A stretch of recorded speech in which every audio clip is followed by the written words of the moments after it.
Retard.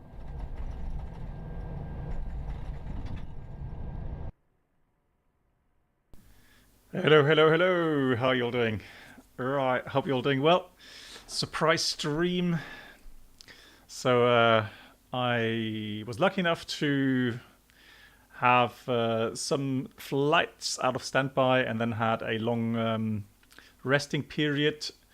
So actually, I'm home, which is nice. And so I thought I'd try a stream tonight. So hello, Brennelt. Hello, Mark. Hello, Der Klenk. Hello, Geep. Who else is here? Turn. Hello to you. I hope you're all doing good. Same for AJ, Mike. Hello, and Noor. Hey, how are you doing? Guys, I have a little bit of a different setup, so let me know if the sounds are okay or if the microphone's too loud or a chain reactor. So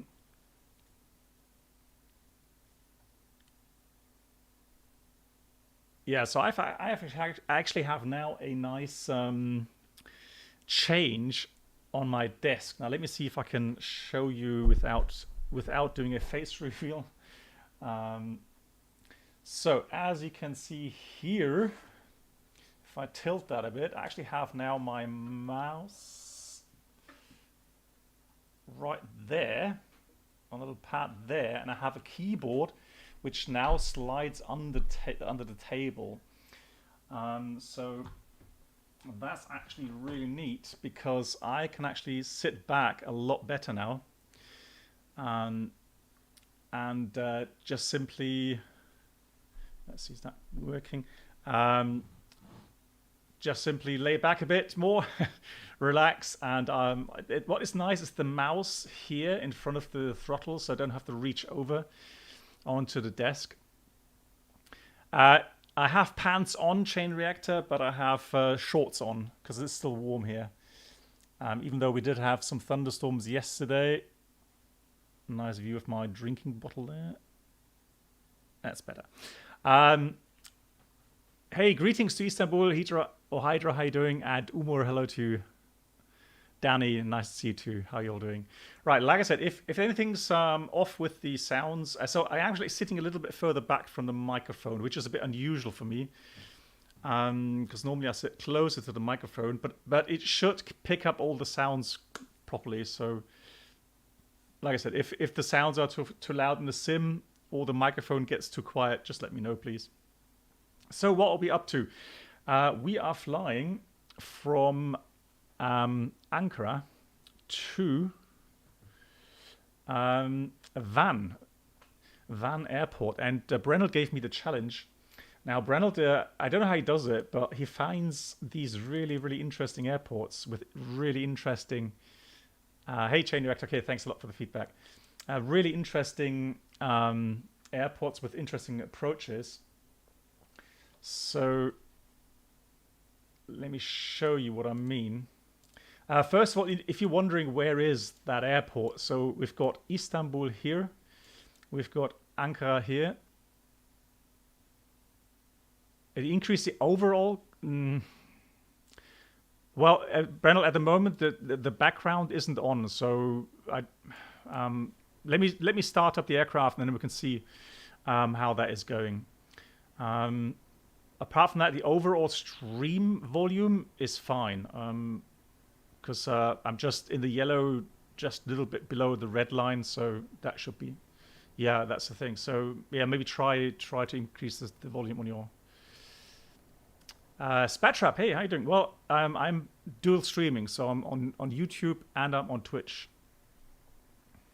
So Van is more to the east in Turkey. So if you look at the boundaries, it's fairly close to the. Yeah, it's close to the Iraqi border and also the Iranian border there. So that's in general where the airport is. And for the approach, now you've got a localized approach, and you can see that that there's high terrain, 10,500 foot terrain there. to the east of that airport as a lake. And yeah, so a localized approach in one direction, an RMP approach. Here, again, you can see that the south, 11,000 feet, 15,000 feet.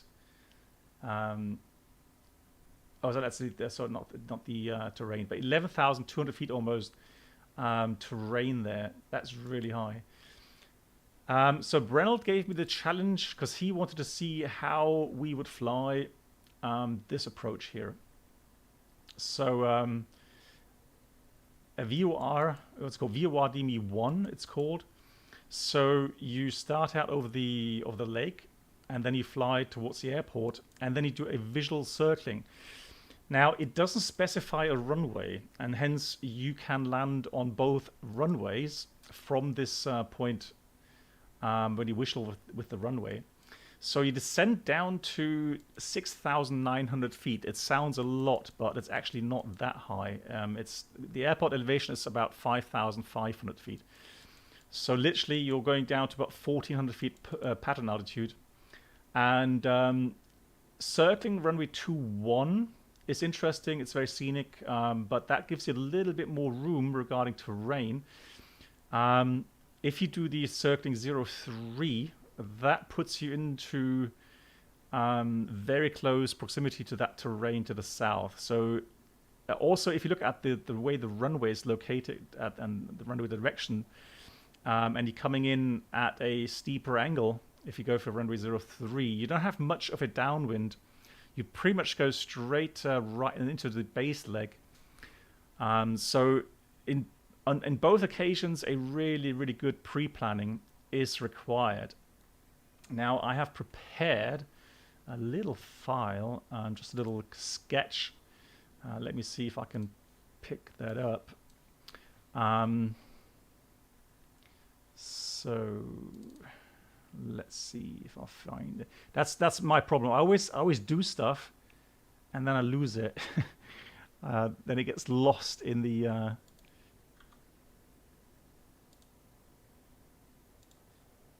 in some folder. But I found it. So there it is. Hold on. Yeah, there it is. So, so this is approach VR1. And depends on what aircraft you have. So A320, I would come in with flaps 1 or 2 on the final descent towards 6,900 feet. In the 737, I'd go with flaps 5 or flaps 10. Umar, it is not about what is the most sensible approach. This is about a challenge that Brennell gave me. I mean, I could imagine. The Captain Black Box Twitch channel subscriber experience. Hey Voyager, wie geht's dir? Moin. Way to the first class cabin, where complimentary drinks, snacks, and premium flight entertainment will be served. Thank you. So Voyager, vielen Dank. Thank you so much for the tier 1, 22 months. Thank you, Voyager. Wie geht's dir? So again, this is not about what's the most sensible approach. This is about approaching the airfield where you try to land as quickly as possible. And I can imagine the following.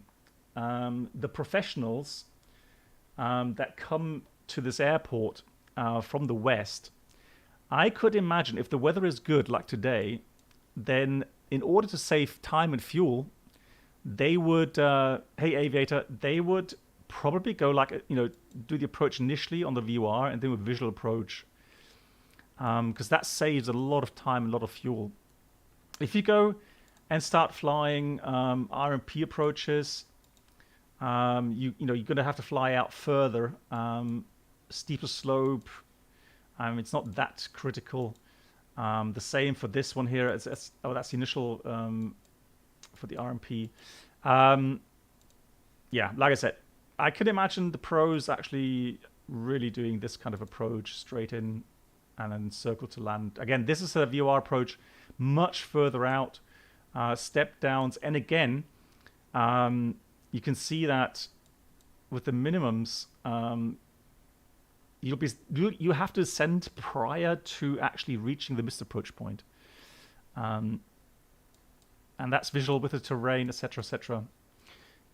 Yeah. but that's the approach we're going to do today. So again, we'll come in and 03. Well, we'll have a look at the weather as well. 03, you have to turn prior to the 3D me. If you turn at 3D me and then go on a quick downwards, or even to the base, your angle is so steep you're going to overshoot the runway for sure. So in order to have a little bit of a downwind and go into the base, yeah, you would turn about 4.5 miles. And then just, hey, Voyager, I'm doing well, thanks for asking.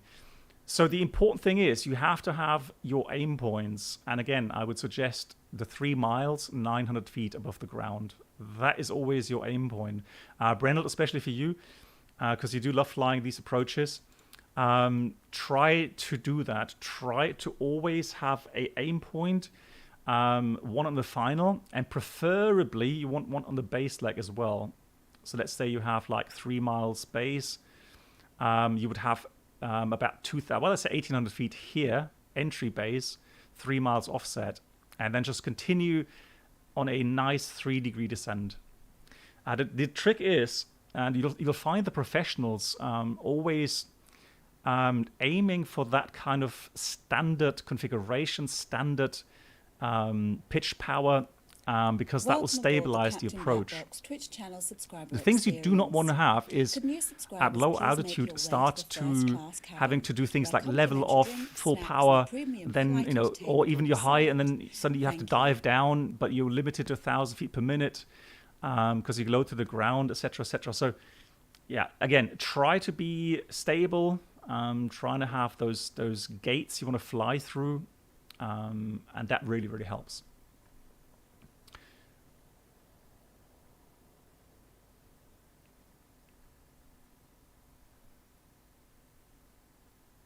Try to fly to Hakari. Autopilot, what letter code is that? Again, I'm always happy to try some new approaches. Peter Banner, hey. Yeah, so Peter, so I would say this. I'm not sure where to put the landing gear out. I would probably do the following. For the runway 03, I'd be config 2, 150 knots, turn, and I'll be throwing out the gear somewhere in the turn. Go flaps 3 on base, and then flaps 4 quickly afterwards. And try to be stable with a nice descent rate. And again, my aim point, 3 miles on the final at 900 feet AGL in final speed, final configuration. If I go for runway 21, so I haven't flown this approach, right? So I have not flown the 21 or 03 approach. It's just a game plan for runway 21, and I hope it works out. Since we will have a little bit of a downwind coming in from the approach, I plan to go config 2, a beam, start my timer, and then for each 100 feet above the ground, I'll have 3 seconds outbound. Hey, Agent B7, how are you doing, B? How's your training going? So elapsed time, gear down, config 3, etc., etc. And again, aim for that 1,000 or 900 feet AGL 3 miles. That's the game plan, all right? So that's all I'll try to establish today. Let's have a look. Oh, and hang on. I want to start there was an update with FS2 crew. So I do want Welcome aboard the Captain Black Box Twitch channel subscriber experience. Could new subscribers please make your way to the first class cabin, where complimentary drinks, snacks and premium flight entertainment will be served. Thank you. Hey, Monsieur Solid Wings. Bonjour, Monsieur. Ça va? Wie geht's? How are you doing? Nice to see you. Right, that's a good start. Where's my... Oh, there it is. FENIX FS2 crew. Wow, that takes a long time to load up. So, where was that button? Which button did I have to mute? I forgot. Let me see. Test.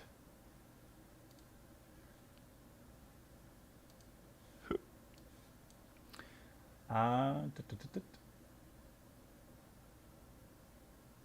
mute, hard mute, hard mute, hard mute.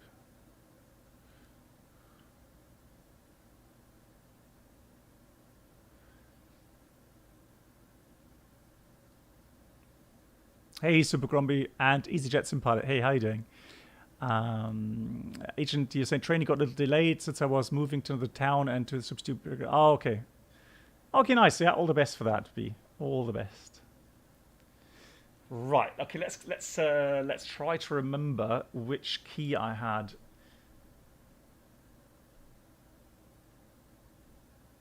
I am pretty sure I had that. Well, actually, let me just see.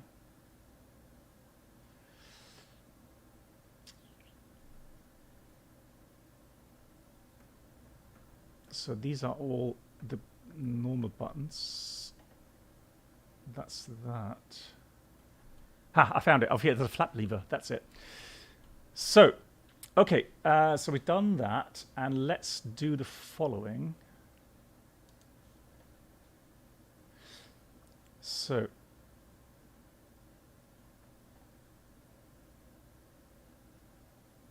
pre-flight. Running pre-flight is optional.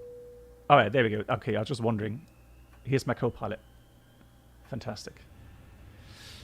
So my FO is doing the start procedures. What time is it?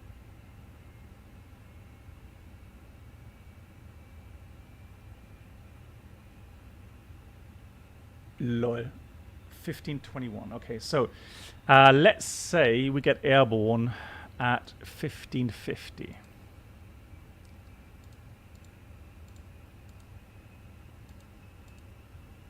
Oops. Update. There we go. Solid Wings, thank you so much for the resub. Hang on. And Tail West, hey, how are you doing? Nice to see you. How are things with you? Jeremiah, hey. No, so Jeremiah, I asked today the community and asked them how it works now, and so apparently they have no issues. So right, so I just saw the FO do the APU fire test, and now he's starting up the APU as well. Very nice, I like it. Yeah, FENIX. It is the FENIX. Right, so let's do that. And Sarf, hey, how you doing? And Nightshare, how... I know that you're flying the A320 all the time. How did you cope without the use of a yoke and just use of a joystick within the cockpit on your first flights back then? Nige, the thing is this, so I remember that really well. So the first time I was actually in the sim using, flying visual patterns and then using the flight stick for the first time. The fact that the aircraft is augmented, right? So there's always stabilization. That really helps. What you have to get into your brain is that contrary to, let's say, a 737, you do not have to have constant inputs. So you're not always kind of correcting all the time and trimming all the time. You just have to trust in the fact that when you let go of the stick, the aircraft has a stable flight path. And one of the biggest changes I found was when you have crosswind. And I've talked about it sometimes, where in the 737 you can do cross control, meaning you can have a yoke input and at the same time have an opposite rudder input and keep that and play around a little bit with the rudder, a little bit more with the aileron. So you kind of grab and have a low wing a little bit, and you can have cross control. Now that doesn't work here in the A320 because the moment that you move the stick, you control or you command either a certain roll rate in degrees per second, depending on how far you deflect the stick, or you demand a G load forward and aft. So the moment you let go and the stick goes back to neutral, then there is no more roll demand and no more G-load command, and so the last position... I'm out for the walk around. Thank you. Is that scared me? Jeez. Keeps those values. So when you do a crosswind landing, and if you watch YouTube videos where you can actually see the flight stick, you will notice that as the pilots come in and they then in the flare they apply a rudder to straighten the nose with the runway heading.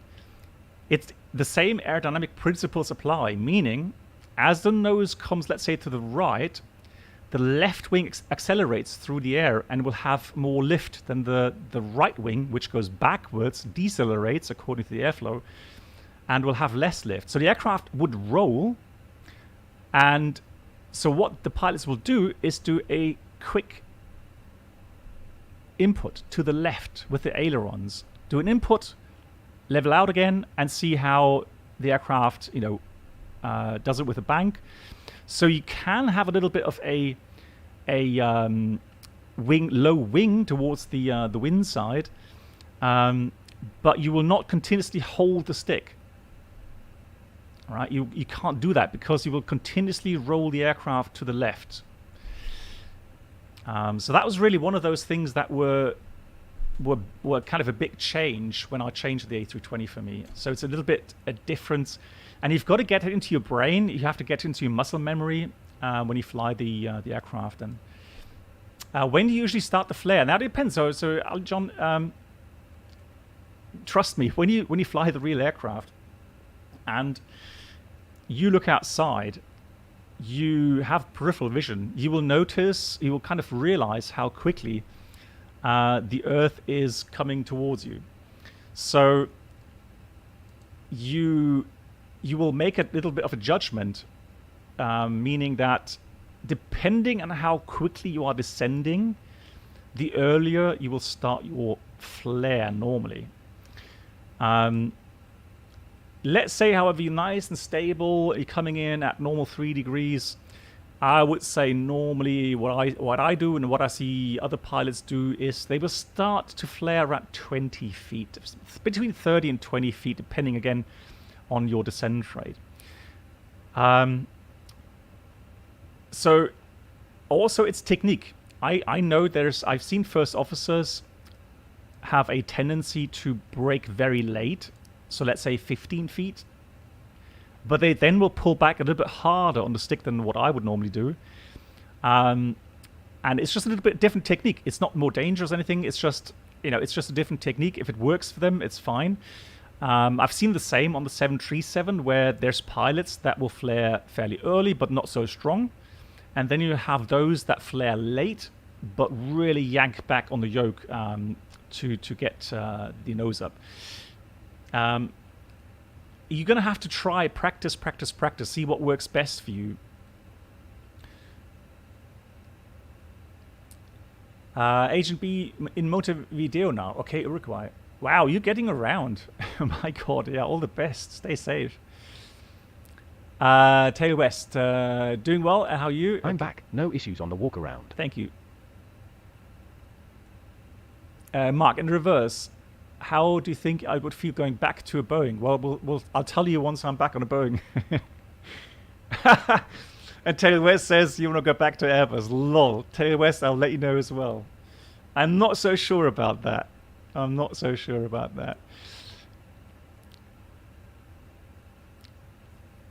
But I will admit, what I will definitely miss is this thing. So this is something I will seriously, no joke, I will miss the table. Solar Wings, nothing completely 100% sure, certain. So I need to wait until I get some hard data on the time. Oh, unless INOP, yeah, I've had that not too long ago, didn't I? Oh yeah, oh that was a terrible day. Oh, nightmare. Table not working.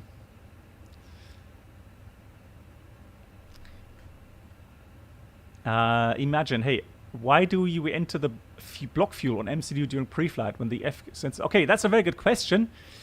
The thing is this, so the fuel quantity indication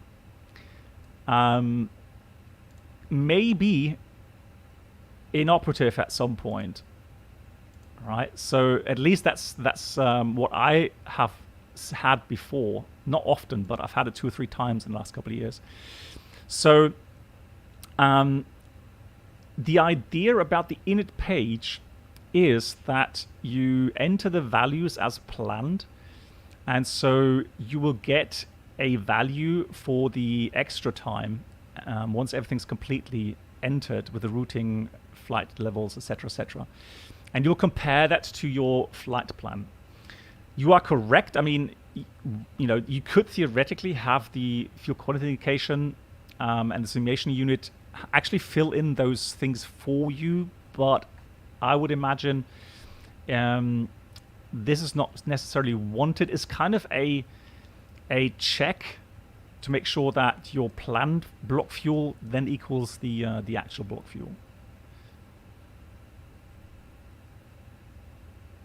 Because later, when you're actually doing the flight itself, you will have the estimated fuel on board. And I'm pretty sure that's the value taken from the fuel quantity indication. And then with the rest of the flight plan, including wind, flight level, etc.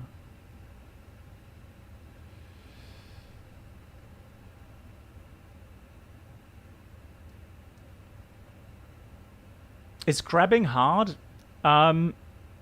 No, like Sapphire says. The security and safety check are all done. Are we good to start boarding?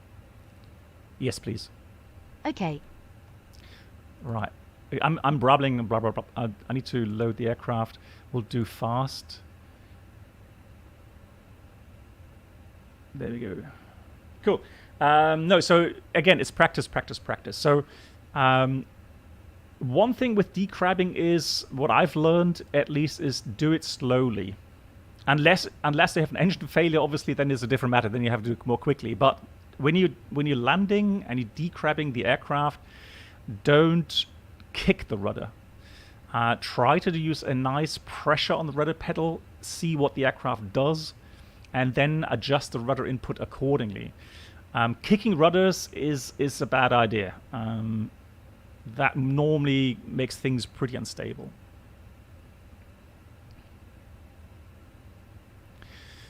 Good. Let's see what's left to do on the overhead panel. A couple of things here to do. That's fine. That's good. That's good. That's fine.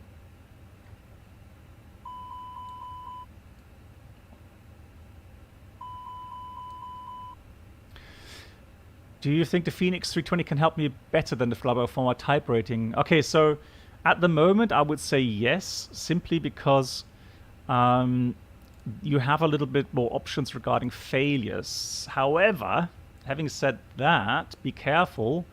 The flight warning computer standards here, software standards here in the FENIX are not the ones that you will find in the new aircraft these days. So be careful. Your checklists and things like in status message, etc., or the status page, they will not exactly be the same in many cases. But in general, to practice, certain things in real life, or according to the training program, I think it does help. But yes, it has its limits, and then the FENIX will be somewhat better than the fly-by-wire, because the fly-by-wire doesn't really have many failure options at the moment. And also, I think with regards to reliability regarding the arrival departure stuff, FS Labs, when I don't know, honestly don't know. Right, let me check the weather real quickly. So boarding is started, that's fine. Let's have a look for the weather. Here we have 030 at 7 northeasterly winds, so we're going to start with the planning on that. Let's have a look at what we have available for us.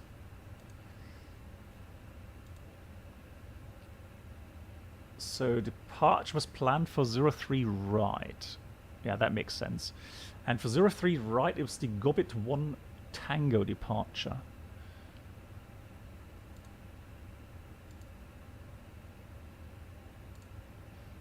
So let's go back.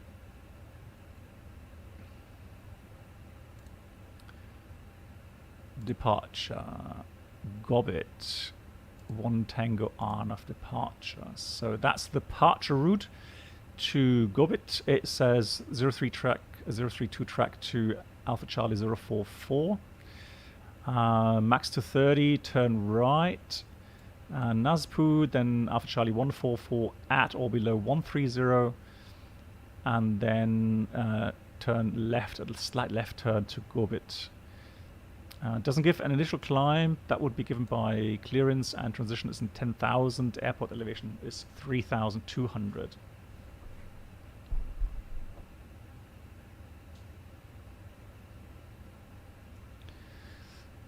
Round it up, imagine, because it is weight, and you want to make sure that when you do your calculations, you always have, round it up a bit.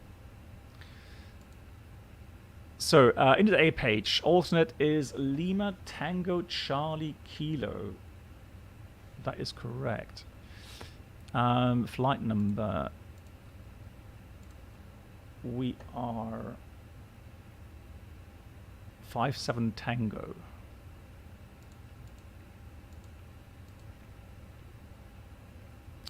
Is the FENIX A320 worth buying? EasyJet, those questions are always a bit hard to answer because everyone has different expectations. For me personally, I know it's still having some issues. It's lacking some stuff.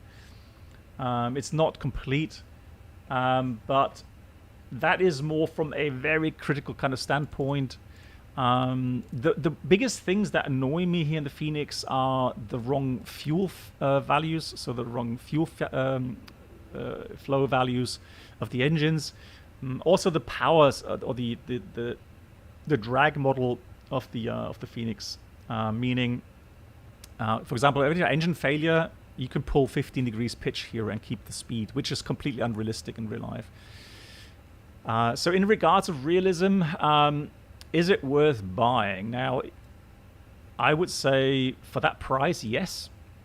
If you are just aware of the fact that it's not perfect, and you may run into some issues sometimes that, I don't know, there's people that won't even notice certain things, and then there's people that are very knowledgeable on the A320, and they will be really annoyed by it. So, I can't answer that question for everyone. But as far as a flight sim add-on goes, the same for P3D, the PMDG, right? PMDG 737. We'll fly that on a second leg. The same thing there. It's a matter of, what are you looking for? Will you expect 100% accuracy? Well, then you're going to be disappointed. But all in all, can you enjoy it? I think so, yes. I think both, the FS, the FENIX or the PMDGs, you can enjoy.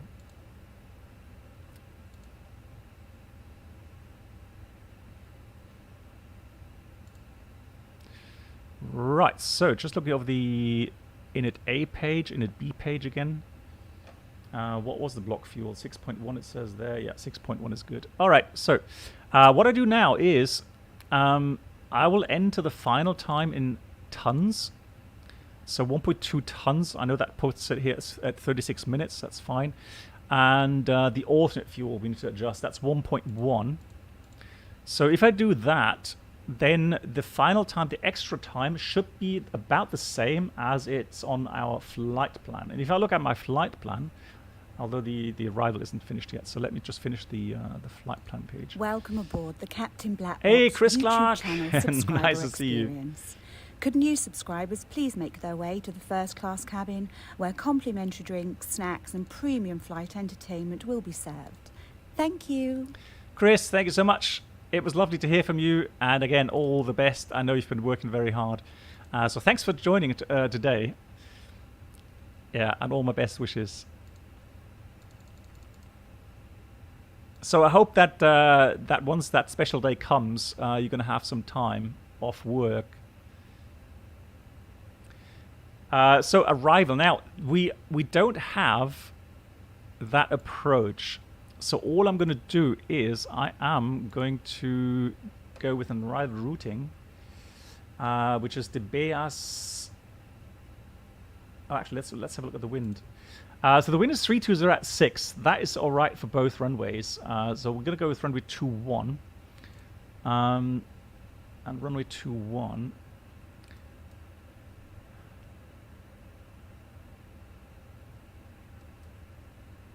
Oh, Chris. Okay, that's an interesting message. Okay, then again, all the best, and yeah, enjoy the evening. So what we'll do is we're gonna go back to there. Let's do the destination. And Nguyen. Hey bro, I have a TOLUS A321. Just curious, that is FENIX better for me to prepare for the sim current? Does FENIX have better system and failures?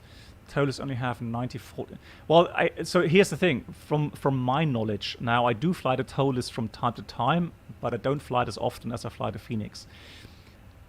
Regarding the TOLUS and failures, there I found that the checklists, so the ECAM checklists, are really incomplete. So I would definitely say be careful with that. If now I'll tell you what I'm doing. So now again, I'm not affiliated with them in any ways. But what I do is the following. I practice, the approaches, RNF approaches, ILS approaches, single engine approaches, etc. in the FENIX or the FS Labs. And then what I do is I use this app. It's called Use Before Flight. And in this app, you actually have the option to use your iPad, use a desktop, PC, it doesn't matter, normal browser. And you have a choice between EIS1, EIS2, CFM, IAE. So you can set those different engine types and EIS types. And those procedures there, and you have hundreds of different abnormals you can do there, including hydraulic, electric, pretty much everything. And there, the accuracy is very, very good, right? So they update with the software standards, etc. So so I do a kind of a mixture, right? So I have my FCOM, I have my training manuals, and I have just for flying. If I know what airports the check rat will be at, I can do that. And then, and that's how I prepare for my check rides.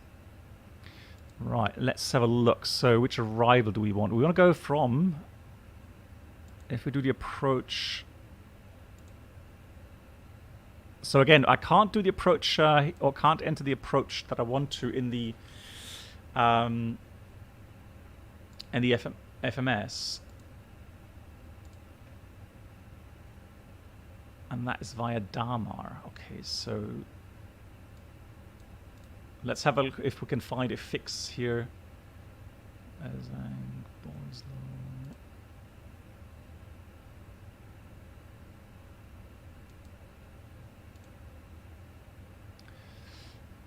Beas.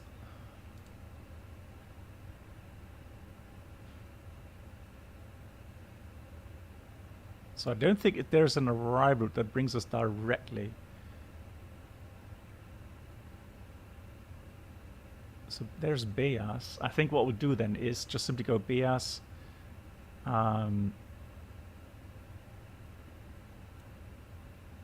Yeah, that's all we'll do. Go Beas and then directly towards the approach fix there. That's fine. No star. And then for the approach, I'm just going to enter the runway 21. Insert. Let's have a look. Your last video I watched, you mentioned about TOLUS 390 and it inspired me. I've got feeling like more movement I have to do with the sightseeing aircraft more. Yes. So what you will find is that X-Plane 11 and hopefully an X-Plane 12 with a new and better aerodynamic simulation, the aircraft there feels more alive and more real-like. So definitely there's a big advantage using the X-Plane 11 and the TOLIS. Yeah.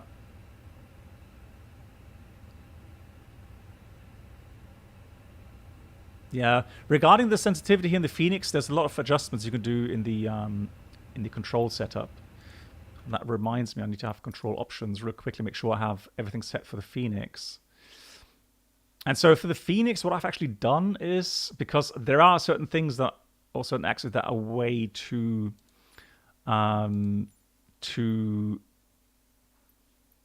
sensitive. So I've actually dialed down the pitch axes. So the roll axis I've left, but the pitch axes I've actually dialed down by 30% because I just find it way too sensitive otherwise.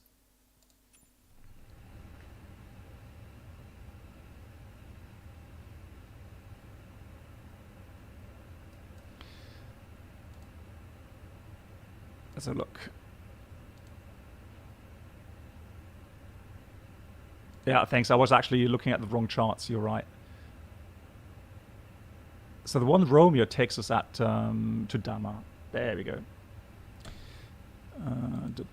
Let's try that. Arrival. I mean, it's just one. Actually, it's literally the same thing if I enter direct or not. But no, we'll enter the arrive routing. One Romeo and then insert flight plan. Let's have a look. Yeah, so at least Damar will have. Ladies and gentlemen, welcome on board today. As you vacate your assigned seat, And then to the final fix. That's fine. Cool. to provide more room for larger items in our overhead compartment. Nice. Everything's finished. I'm just talking too much. If you are unable to accommodate any item in the cabin, please bring it to the boarding door and we will check it for you. All right. Cool. That. If you are seated at an exit seat, also review the exit seating criteria. That was all finished. Right. So in the A page, in the B page, flight plan page, RATNAV page, for departures and out of departure. Let's see if we can actually set something, if something sensible we can do.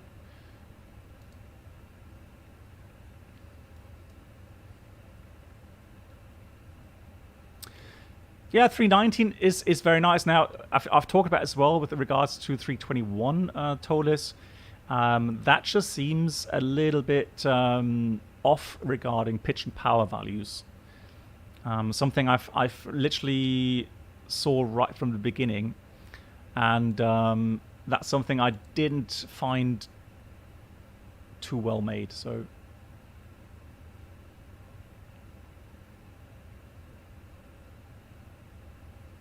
No, so Emre, we're doing something a bit different today. It's a challenge. We're doing a VOR approach with a visual circling in Van. So I'm just going to put Bravo Uniform Kilo as a backup in there. There we go.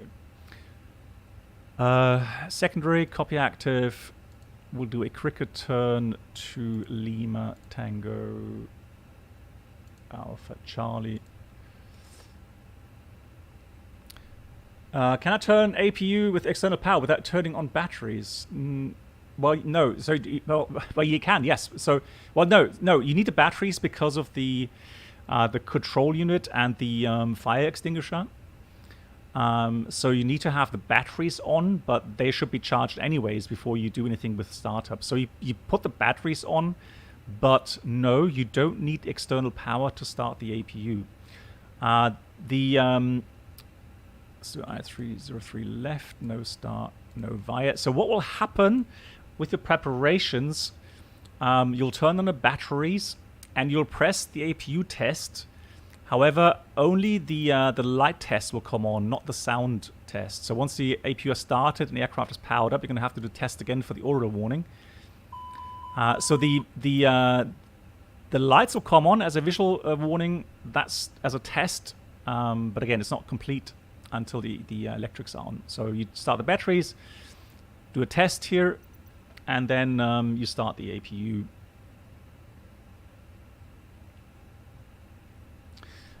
De Flores, I guess the FS Labs is still the most accurate. Yeah. We talked about it as well when I flew the FS Labs a couple of days ago. Yeah, so definitely still one of the best add-ons out there. Yeah. Hey, Burke. Yeah, I hope so. The weather should be nice. Lima Tango Alpha Charlie 03. Right. Do we have...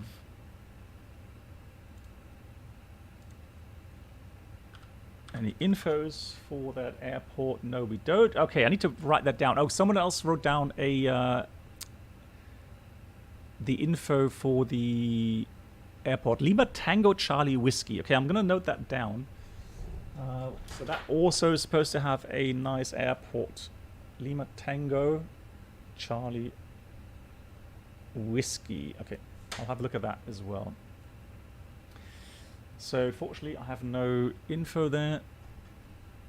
Don't know why, but there we go. So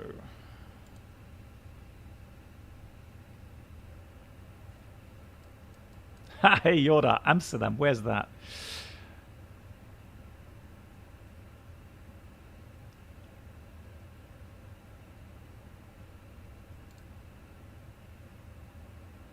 So that's 032. 032. Good. Last thing to do, performance, and then we're good to go. We'll go performance calculator. Final load sheet. 03 right, as a matter of fact. Dry. No toga packs will be on. 66.4 is the weight. As always, just let me enter 27 in here. QNH 1013. Intersections, I don't think, well, Echo 1, no, we'll use full length. It's a short taxi out anyways, so that's a config 2 departure. Yeah, why not? Let's assume that is the absolute optimum. And we should use that. So flex 58, flaps 2 down 0.2. Config 2 down 0.2.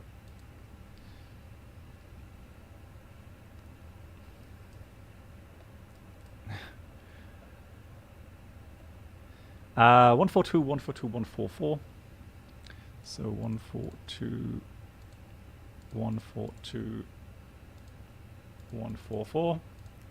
Transitions in 10,000 feet. And we are doing, what are we doing? Let's do NADP 2.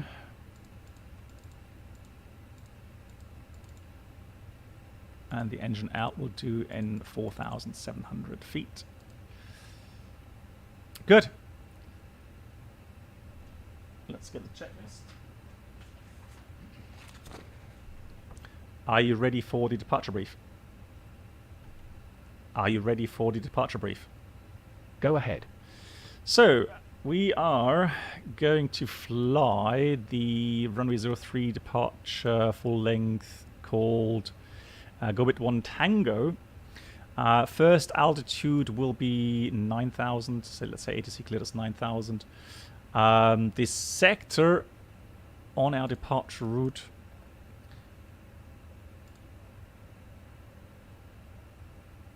is 8,000, well, initially 8,200 and then 8,600. The extra fuel is about 600 kilograms relating, well, now it says 200 kilograms, 10 or 5 minutes. So that's fine. Hotspots for taxi out. There's a short taxi out route, so there shouldn't be any hotspots. Actually, there is. There is a hotspot here. Guess inbound, outbound aircraft.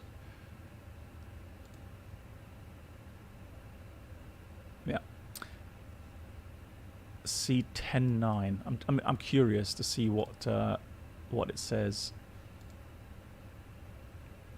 Oh, hang on. Sorry. Is it? Yeah. Okay. No worries. I changed that. Of course, it's not Pilot Edge.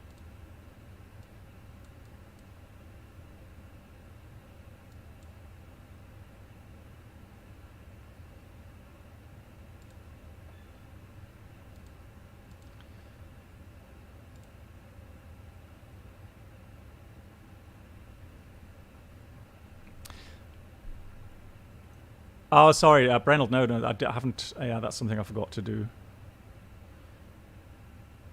Let me change that, just in case someone else does the today.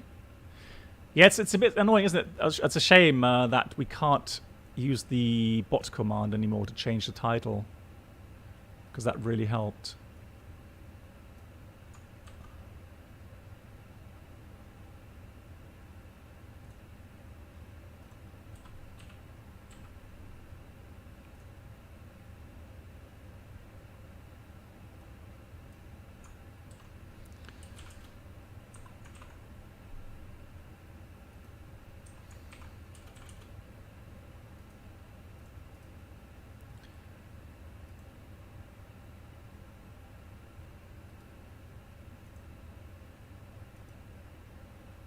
Hold on.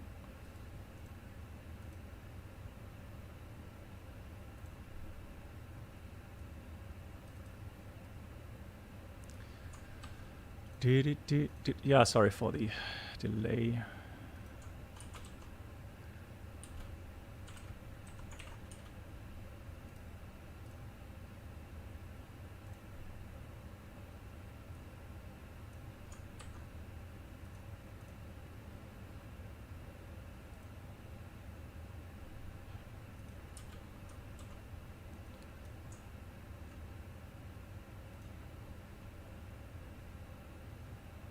Yeah, I'm almost there, Brennel. Almost. Just give me a second. Right, now that should be correct for Twitch, and I'll change it on YouTube as well.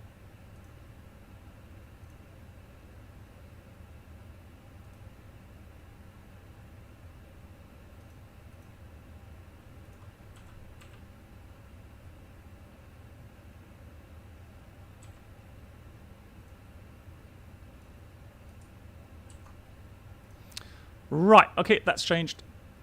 Cool. Where was I? Okay, so taxi out, hotspots, stop margin. It's uncritical. We have at least 5 meters stop margin today. Engine out, SID straight ahead, acceleration 4,700 feet, clean up. On which the engine is secured, and we have at least 8,200 feet. We'll get radar vectors, right-hand downwind for the ILS-03 left. It will be a overweight landing. We'll be above 64.5 in that case, but long runway, good weather, so we'll return immediately. I hope it's going to be light enough by the time we reach the airport. Nothing special, nothing abnormal threats, high altitude, high terrain. Oh yeah, Brennel, we'll have a look at that. Yeah, we'll talk about that for sure. Good. Any questions? No questions. Cockpit preparation checklist. Gear pins and covers. Removed. Fuel quantity. 6,060 kilograms balanced. Seat belts. On. Adheres.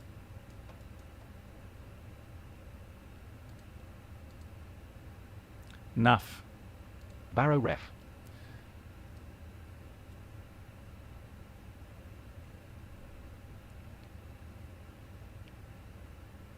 QNH 1014 set. 1014 set. Cockpit preparation checklist completed. Thank you. No, that's a checklist. That's not what I wanted. I wanted to have this. We got config 2. Takeoff runway is 03 right. V2 speed is 144. Flex temp is 58. Cruise is 330. Yeah, just entering the data here in the FS2 crew. Transition 10,000. I'm not sure how important that is.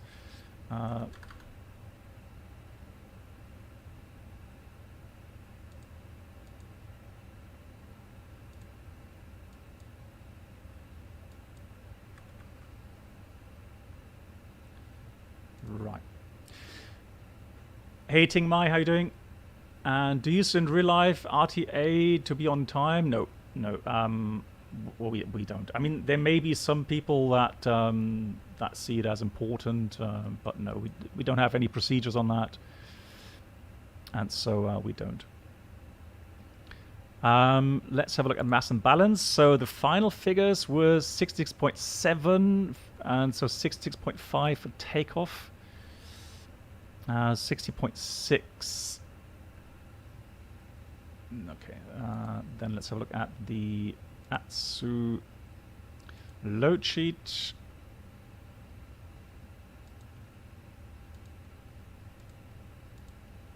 So the final figures, 60.6.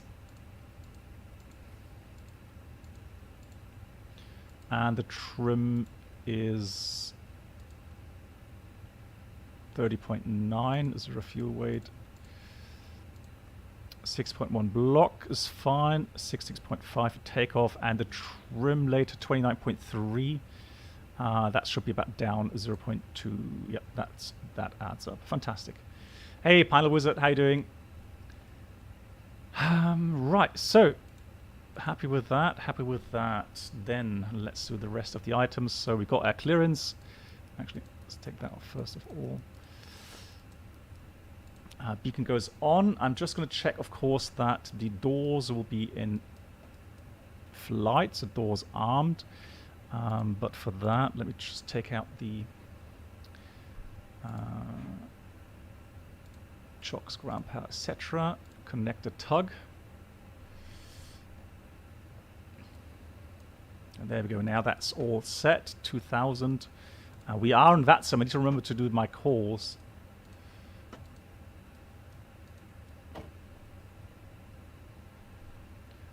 Before start checklist. Parking brake. Parking brake on. Set. Takeoff speeds and thrust. V1 142, VR 142, V2 144. Flex temp 58 degrees. V1 140, VR 142, V2 144, flex temp 58 degrees. Windows. Closed. Beacon. On. Before start checklist completed.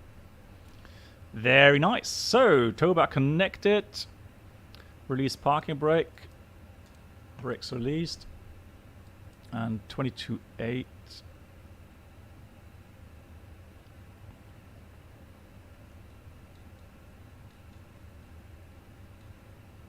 Finally, action. Ankara traffic, Turkish 57 Tango's pushing back in Ankara. I don't think there's anybody here, but we'll see. Good. Let's start the pushback. Oh, there's someone there.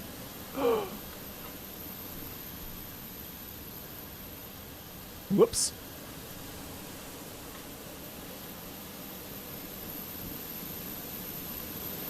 It was so quiet, I thought there's no one here. Oh, that's actually very quiet. Ja, ich bin gleich bei dir. Moment.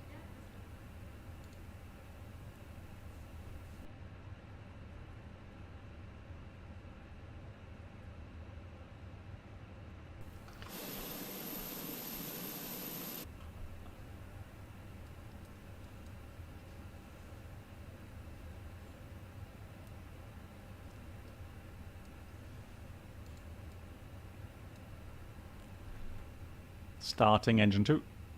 OK.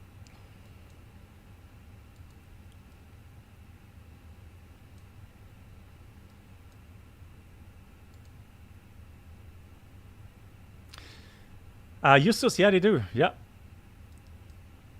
The only thing is that we criticized is that they don't have proper voice recordings, which is a shame. I talked to the developer and I said that's one of the biggest criticism, and they're working on the let me just see volume recording program, so that people can record their own voice sets. And then if that's possible at some point, then I will record one again.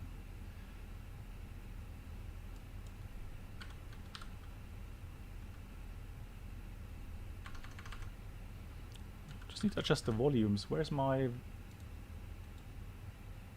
There. Volume mixer.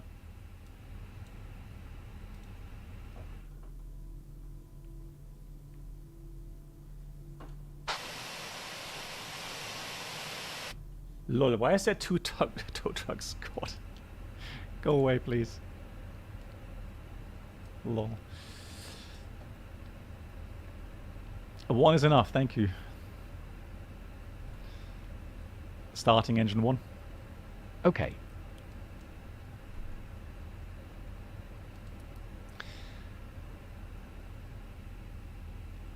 Yeah, exactly, Chris. I'm not sure. I wasn't up to date regarding updates from GSX, but there is apparently still missing AFCAT files. So everything's in the wrong place and not working correctly. Ladies and gentlemen, welcome on board our flight today. This is the lead flight attendant speaking. Please direct your attention to the cabin. Yorda. No, I just started an hour ago. There is an instruction card in your seat pocket that illustrates the safety equipment of this aircraft. Regulations require compliance with this information as well as all crew instructions, lighted information signs and posted. Placards fasten your seatbelt by inserting the metal tip into the buckle. Tighten by pulling on the belt to release your seatbelt. Lift the metal flap on the buckle.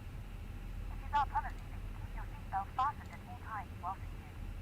Doors are clearly marked with exit signs and instructions for door operation. Each door is equipped with an escape slide. Locate the exit nearest. The nearest exit may be behind you. In an emergency, lights will illuminate the aisle. The cabin is pressurized. Black box on time as usual. Yes, of course. The panel will open and oxygen masks will appear. Right, so good engine start on both engines. Let's do the flows. Pull a mask towards you to start the flow of oxygen. Oxygen will be flowing to the mask even though the bag may not inflate. Cover your nose and mouth with the mask. Place the elastic band around your head and tighten by pulling on the end. Secure your own mask before assisting others. Flight control check. The bottom cushion may be used as a flotation device. Pull up and remove the cushion. Upon exiting the aircraft, Oh, you have to do the after start checklist. and hold Oh, hang onto on. the straps located on the back. Flight control check. Non-smoking flight. Ready. Alright, there we go. Full up. Permitted in the cabin or laboratory. Full down. Neutral. Cabin lights will now be turned Full on. left. Full right. Light buttons Neutral. are located above your seat. Rudder. Thank you Full for your left. attention. Full right. Oh. Wrong button. Once again, Neutral. ladies and gentlemen, welcome on board our flight today. This is the lead flight attendant speaking. Please direct your attention to the cabin crew for important safety information. There is an instruction card in your seat pocket that illustrates the safety equipment of this aircraft. Regulations require Adi, I'll have a look for one of the mods. Mark, could you do me a favor? Can you have a look at, or Brennelt, at Adi's request? He got banned because his account got hacked. Yeah, we'll have a look into that, Adi. After start checklist. Anti-ice. Off. Ecam status. Checked. Pitch trim. Locate the exit nearest. The nearest exit may be behind you. In an emergency, lights will illuminate the aisle. The cabin is pressurized. 29% set. The panel will open and oxygen Rudder trim. masks will appear. Neutral. Stay seated with your seatbelt After start fastened and checklist pull a completed. mask towards you to start the flow of oxygen. Clear left side. Oxygen will be flowing to the Clear mask right side. even though the bag Ankara traffic, Turkish 57 Tango, taxiing active, runway 03 in Ankara. Band around your head and tighten by pulling on the end. Secure your own mask before assisting others. Your seat bottom cushion may be used as a floating device. Pull up and remove the cushion. Upon exiting the aircraft, place your arms around the cushion and hold onto the straps located on the back.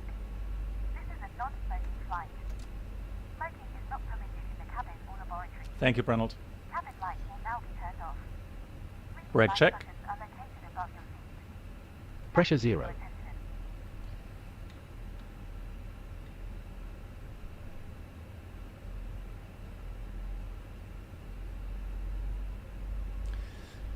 Hey, Pilot Wizard, sorry. Yeah, missed that message.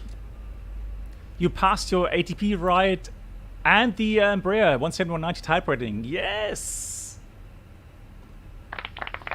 Big round of applause. Congrats on that. GG.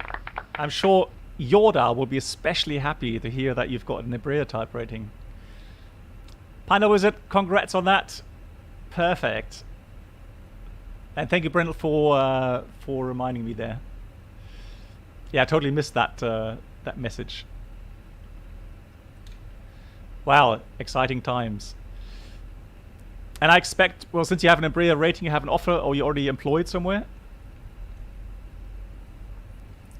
Welcome aboard the Captain Black Box Twitch channel subscriber experience. And Mark, thank you so much Could for new gifting a subscribers sub to please Pilot make your Wizard. way Thank to you the so first much. class cabin, where complimentary The drinks, same, snacks, thank you to and Solid premium Wings again. flight Solid Wings, entertainment merci will be beaucoup, monsieur, served. for Thank you. 23 months, almost 2 years here on Twitch. Thank you so much.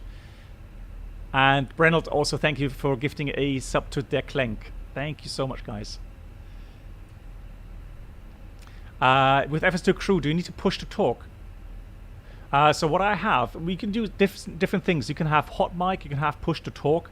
So what I do, I have a button that activates the microphone, and I can deactivate, kind of yeah, switch it on off.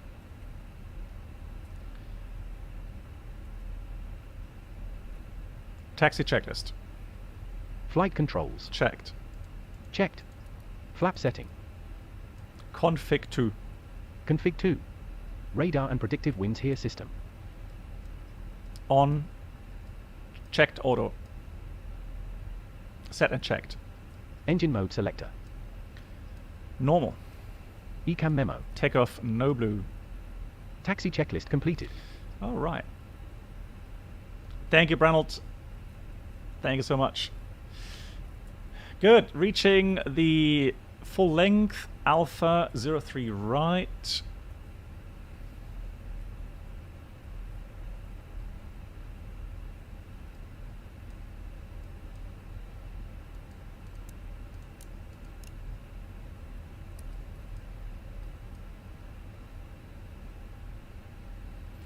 So, how do we get him to do the lineup items?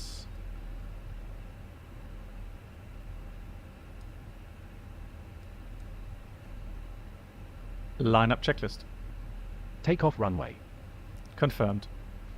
Runway 3 right. Confirmed. Takeoff runway confirm. Approach path clear of traffic. TCAS. TARA. Cabin crew be seated for takeoff. TARA. Packs 1 and 2. On. Lineup checklist completed. Ready?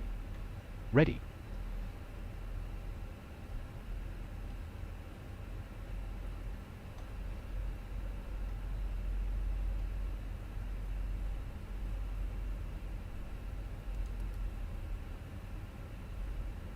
Takeoff.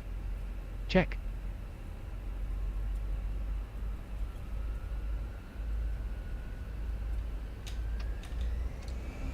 Manflex 58, SAS, runway, auto thrust blue. Checked. Thrust set.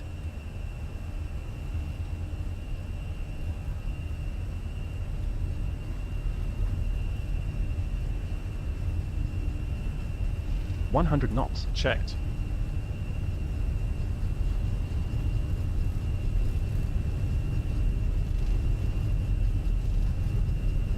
V1. Rotate.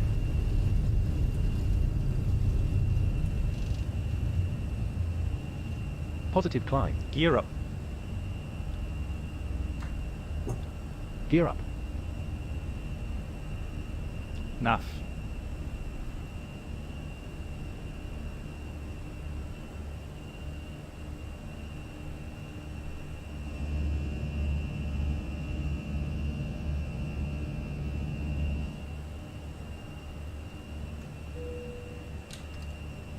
Thrust climb, climb, out blue, auto thrust.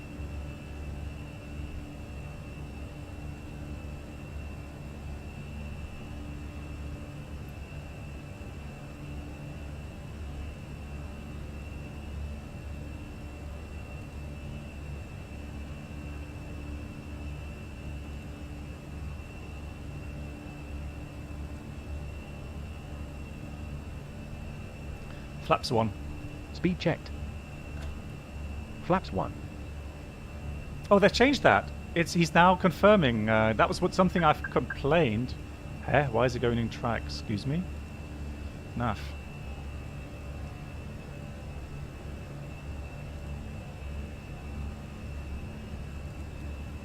Climb.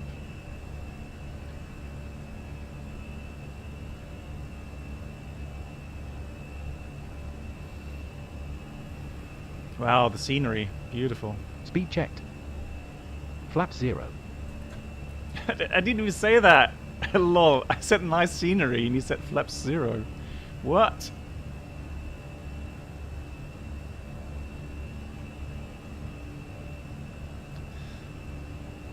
Right. That's absolutely lovely. Look at that.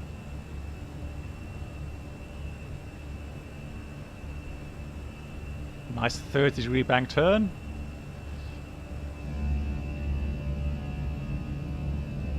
Gorgeous.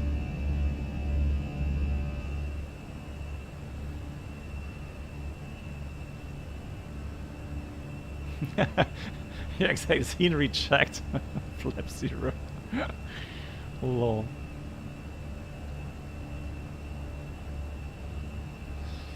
Okay, so climb 150 according to Sid. So we got out magenta 13,000 at the moment.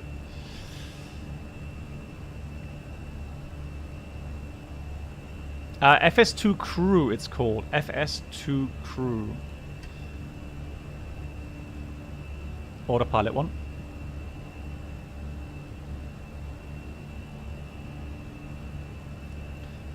Oh, I need to put wing anti-ice on. GG's.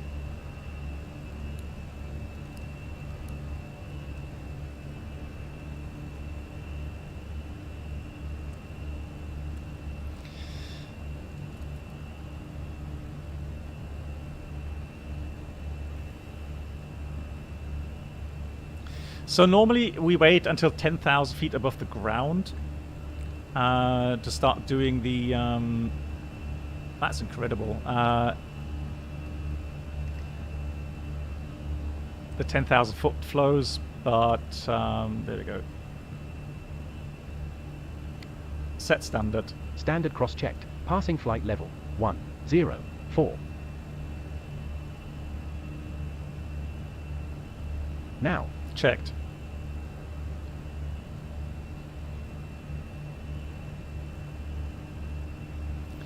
Yeah, so nice. We can see the restriction there, 130. I will do the rest with the fix info and so on.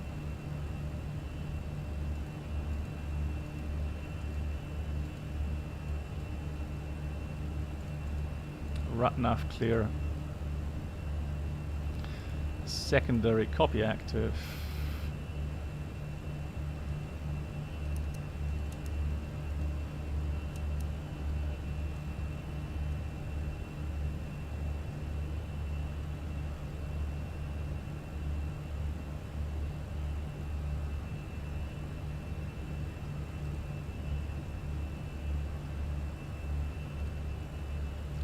Outstart.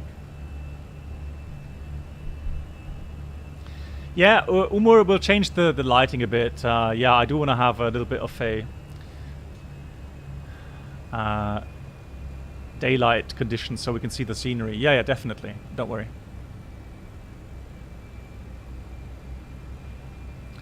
Good. Outstar, climb blue. So the aircraft will continue climb. Now, normally what I would see is a blue climb error on the nav display, which is missing here at the moment.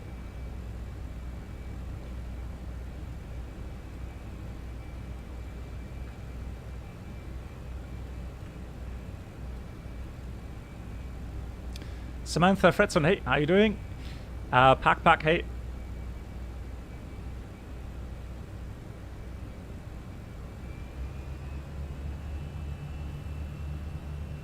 Oh yeah. I can imagine, yeah, banging the head. Welcome aboard Climb up blue. Blackbox Twitch channel subscriber Let's go experience. level Could new 330. subscribers please make your way to the first class cabin, where complimentary drinks, snacks and premium flight entertainment will be served.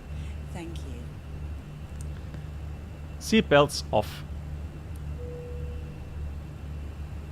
Nice. Ois, hey, nice to see you. Thank you for the 9 months.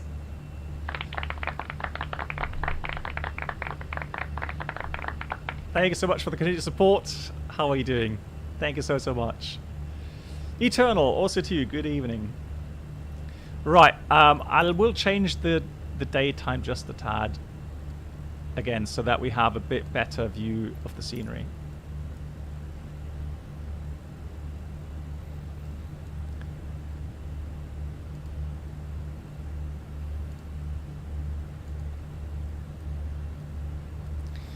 There we are, on our way to Gobit.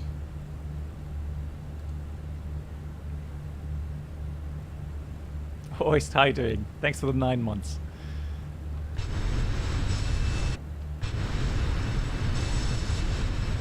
There we go.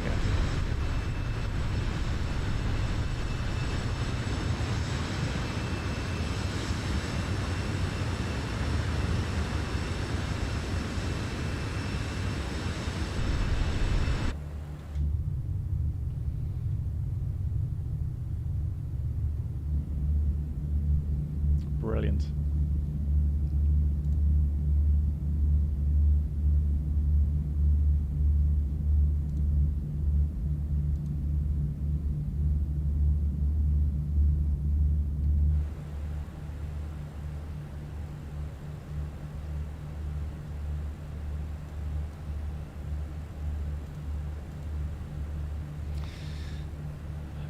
Do you experience sometimes turbulences, even level 360, that the whole aircraft wiggles? Yeah, yeah, sure.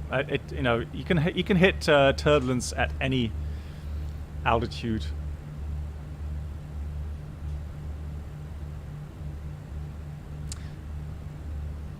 I mean, of course, Brennald. I mean, what Microsoft does is it often just exaggerates.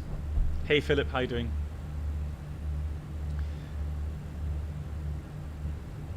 Yeah, Eternal.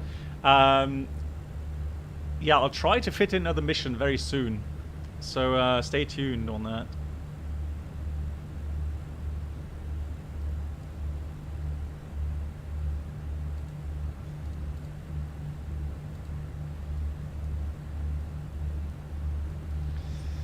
There we are. Gonna cross right over central Turkey.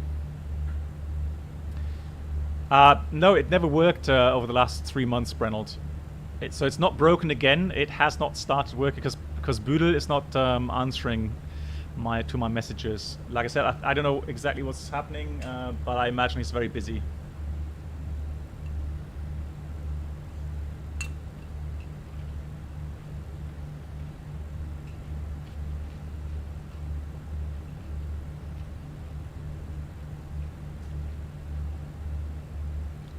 Aaron, you're joining on the next leg, so you're joining from Antalya to Skiathos. Yeah. Yeah, Brennell, thank you. Yeah, so the high-speed stall is not a traditional stall, meaning let's put it this way, it's not as critical as a full stall or aerodynamic low-speed stall. So let me see if I can if I get the iPad connected. Hold on.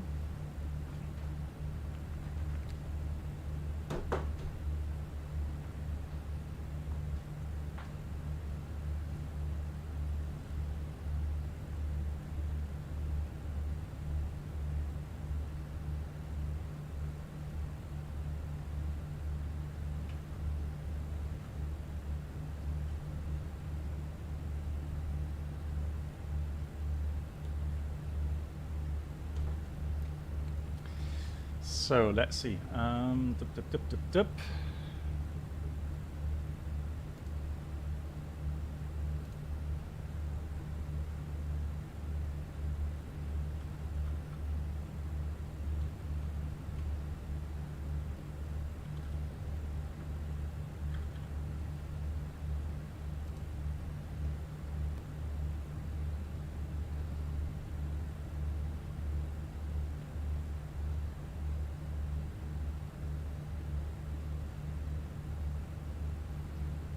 Good night, Yoda. So, let's have a look. Is that working? Yeah. Okay. So, let's draw a wing. So we have a nice wing. Hope you can see that. So as you are flying through the air, you have your airflow. So you have air going over the top, and you have air going. Yeah, they're clink.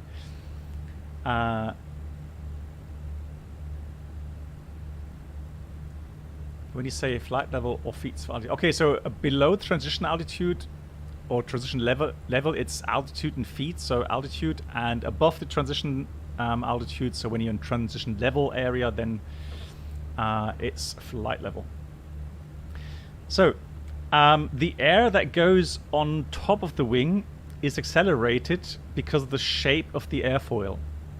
So the particles, the air particles on top are going faster than the ones on the bottom, and at some point, as you fly, let's say you're flying Mach point, well, let's say flying 8 and 9, so let's say flying a 747 very fast, depending on the shape of the wing and depending on how fast the air on top is accelerated, you will start to get a boundary, a shockwave boundary. So this is where the airflow actually reaches supersonic levels, so reaches Mach 1. And then you start getting a shockwave on top of the wing, and of course behind that you will have a disturbance. So the lift separating from the airfoil. And you'll feel a buffet, so the aircraft will start to shake a little bit. And yeah, Robin, exactly. So that's what happens with a high-speed stall. So if you increase the speed further, all right, so as you go even faster, the shock wave will go even more to the front, right? And so even more of the airfoil will start to get turbulent or separated. And then you have even more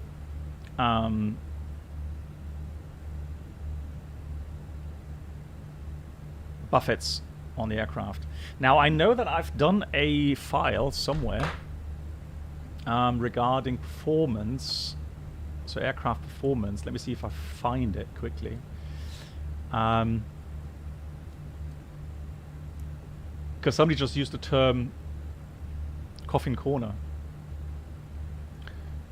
and it's easy to understand if I can illustrate it. So documents.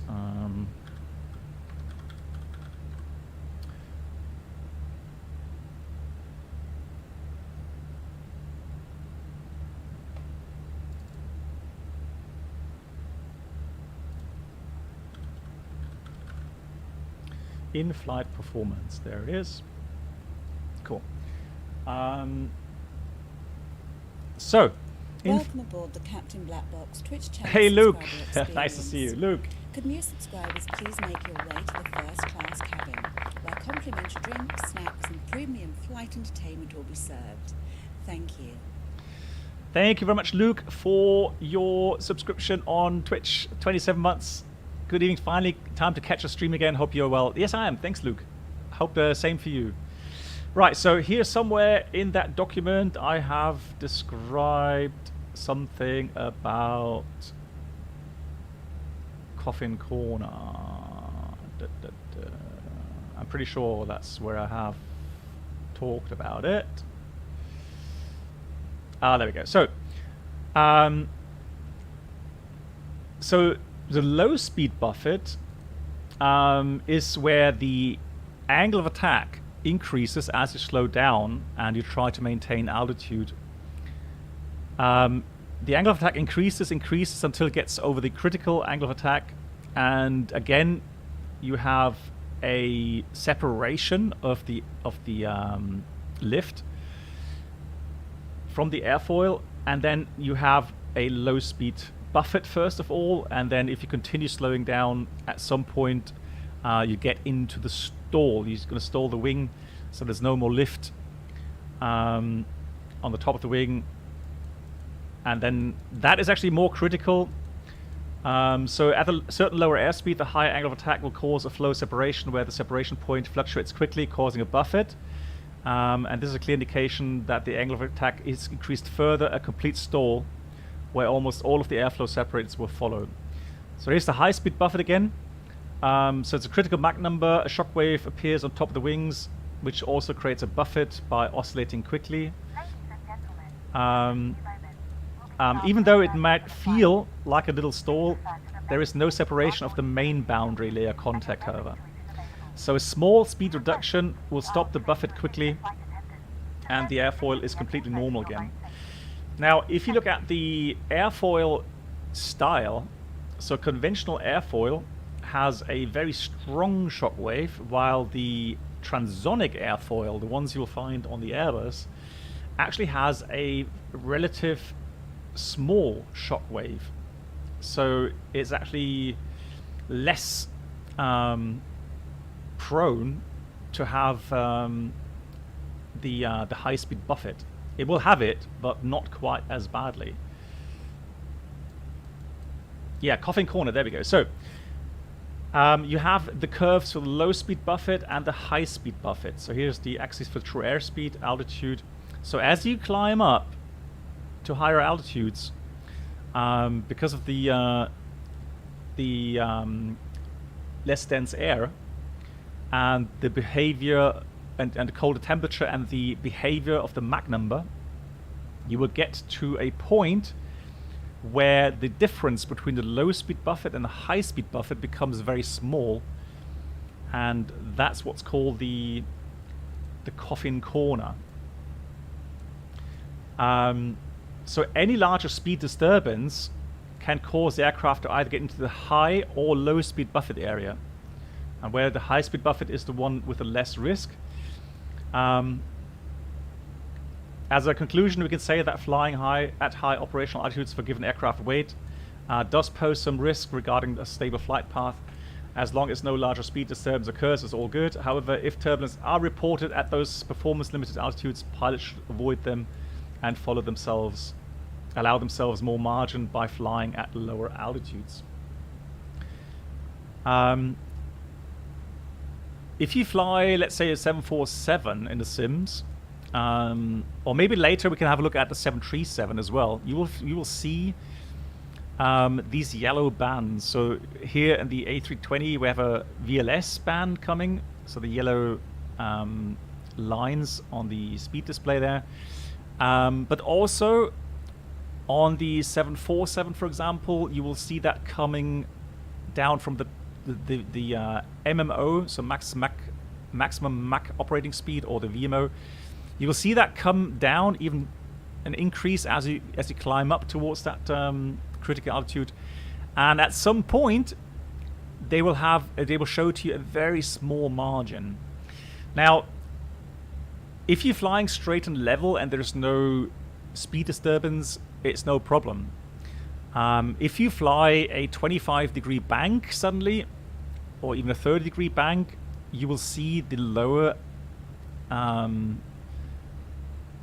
stalls. Well, it's not really I don't think it's exactly the stall speed, but maybe the stick shaker speed on the 747. That band will start to come up. And that again will decrease your margin to the buffet. So any G load also, so increase in angle of attack, moves that that point where the low or the high speed buffet may occur. And I do remember that flying the 747 when it's heavy and you're climbing up very early because lots of traffic and you want to just get into higher altitudes. I remember once I came back from my I had the first break, and so I came back after, let's say, 3 or 4 hours, and then the captain handed over the control to me because I was the senior first officer, and I saw that they had climbed up to pretty much the absolute max recommended altitude. And I thought, oh, you know, hopefully we don't get any turbulence. And sure as hell, you know, a couple of minutes later, we hit turbulence, and man, you could feel the aircraft buffet. And I don't know, it's just, we pilots, we always want to have a little bit of margin. We hate to be in these areas where margins become very small. Oh, hey, Tail West, so which one? This one here? So you have an escape route. Hold on, let me see how high the elevations are.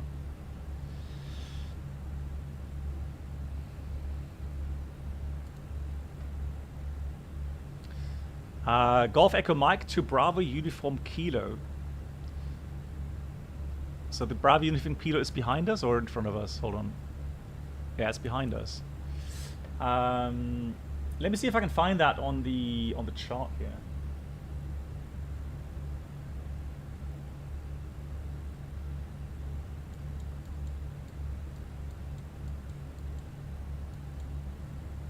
Oh yeah, so 11,000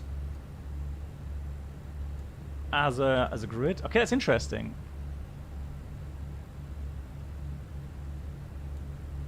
Oh, because of the 16.3 there. Oh, okay, I get it.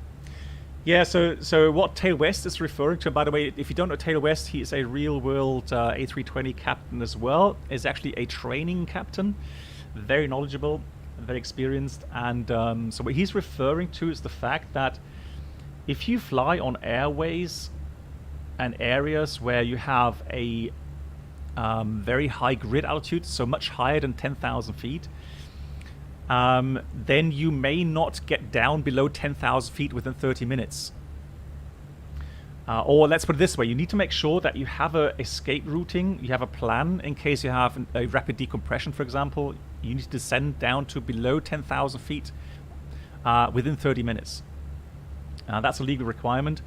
And so you must have a backup plan, and if there's an escape routing that takes us then below 10,000 feet, then that's a good thing. I remember that we had on the 747, we had these escape routings mainly over the Himalayan mountains. Lima 888 was that airway. Yeah, and I remember that even some of our 747s actually had extra oxygen bottles for the passengers so that we have a prolonged time, certified prolonged time until we had to be below 10,000 feet.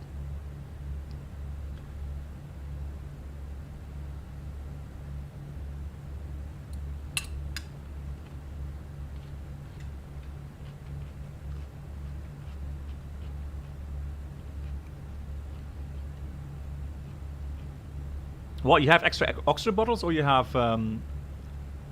Oh, you have 10 oxygen... Oh, nice. Wow. I didn't realize that. Well, I mean, in your parts of the world, I know that you have destinations with yeah, much higher altitudes there. Hey, Pavlin, how are you doing?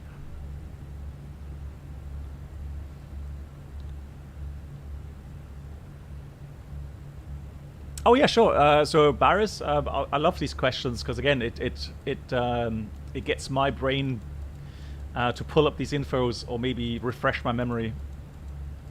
Yeah, definitely. I love it. Well, you know what? That's the first time I'm hearing that there's A320s out there, or 21s, that actually have extra oxygen bottles.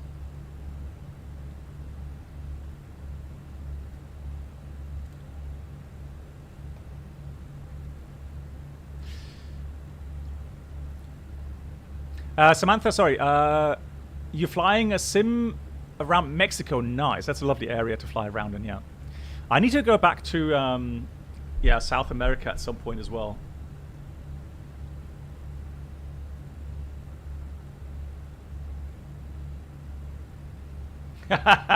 Chain reactor. Yeah. Yeah, but lovely.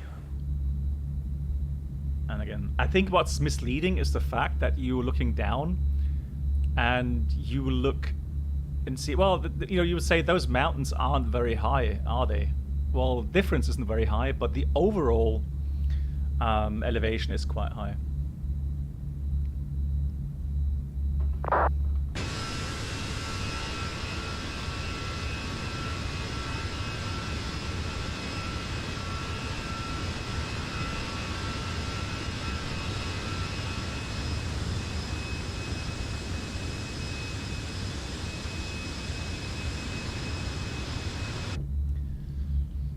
Yeah, Voyager, we're doing this Gethos approach because there was a discussion about the Wizz Air flight.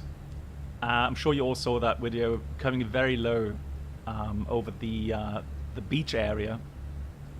And I looked at the video several times and actually stopped the video at certain points to estimate the height of the landing gear above the ground. And we know that normally you would have to be 50 feet at the threshold of the runway. And I estimated they had about 10 feet above the threshold, maybe even lower than that. So when they cleared the fence, they had like 15 feet above the fence or something. Yeah, exactly. So Jensen, it felt like if people had reached up, they would have touched the tires. Yeah.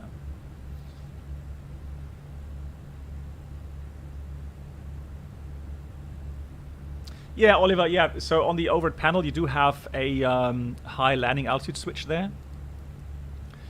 And that way you can stop the mask from dropping out automatically, yeah. Correct. We at our aircraft, we don't have it, but I'm sure that Tail West on his aircraft fleet, he probably does have it. Yeah, Tail West, you wouldn't, but I think Wizz Air did, right? Well, how long is the landing distance? 1600 or something? Let me just check.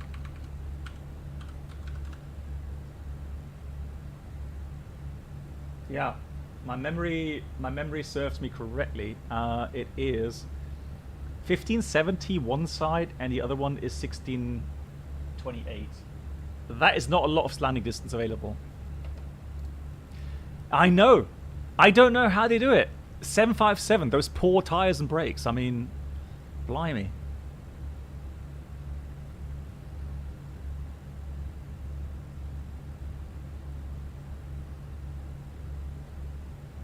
So physically, the runway has 1,628 meters.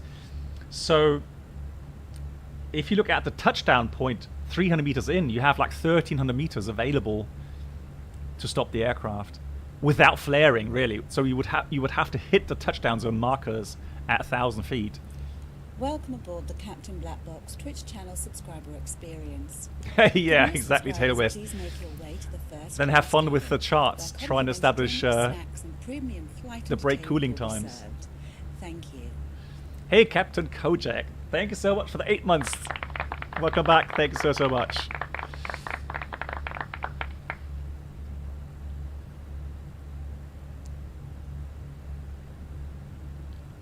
Yeah, Taylor West. So there was a question on my last stream because of hot brakes, and if cooling the brakes with water would be a good idea to do, right? And I said, well, personally, because I'm not a mechanic, but personally, if I look at the thermal stress and the tension stress that happens by putting cold water over the brakes, I mean, these days it's not steel brakes anymore. It's it ain't good, right? I mean, and Yoda's a mechanic, so he knows. Yeah, so that was the second thing, Taylor West. So somebody said, well, how about an air conditioning unit? And I think that would definitely work.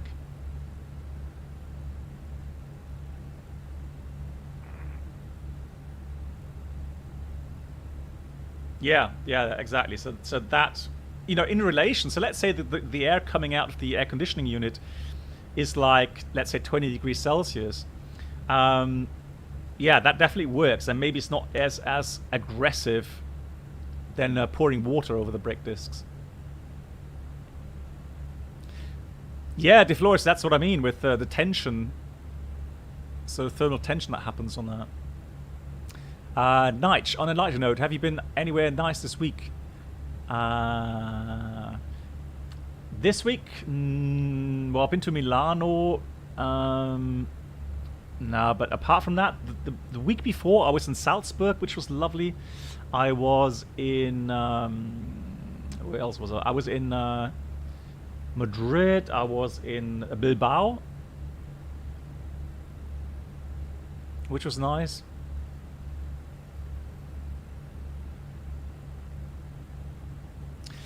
Yeah, Danny, so... Yeah, what did Toto say? I know Toto's very knowledgeable as well on that topic. Using air wasn't the best idea. But I would say it's a lot better than water. At least that's what I would say.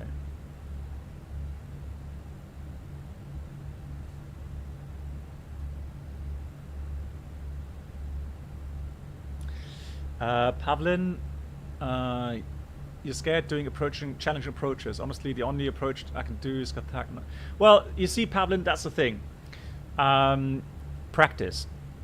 And one thing I think people here in the flight sim community are probably missing out on a bit is the preparation phase. And so, like I said, it's very, very, very important to make a game plan.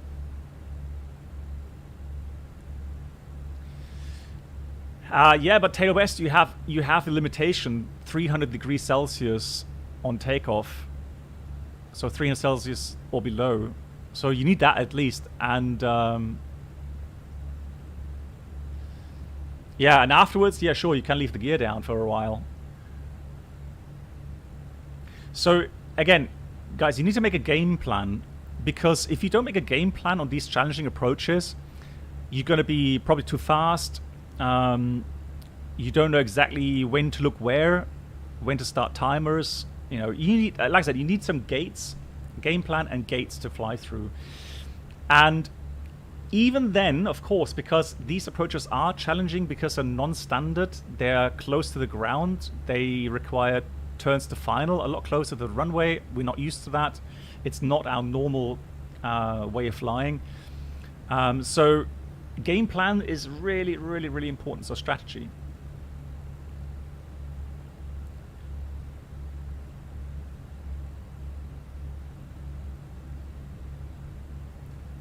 Yeah, there we go. Even Maverick made a game plan, you see?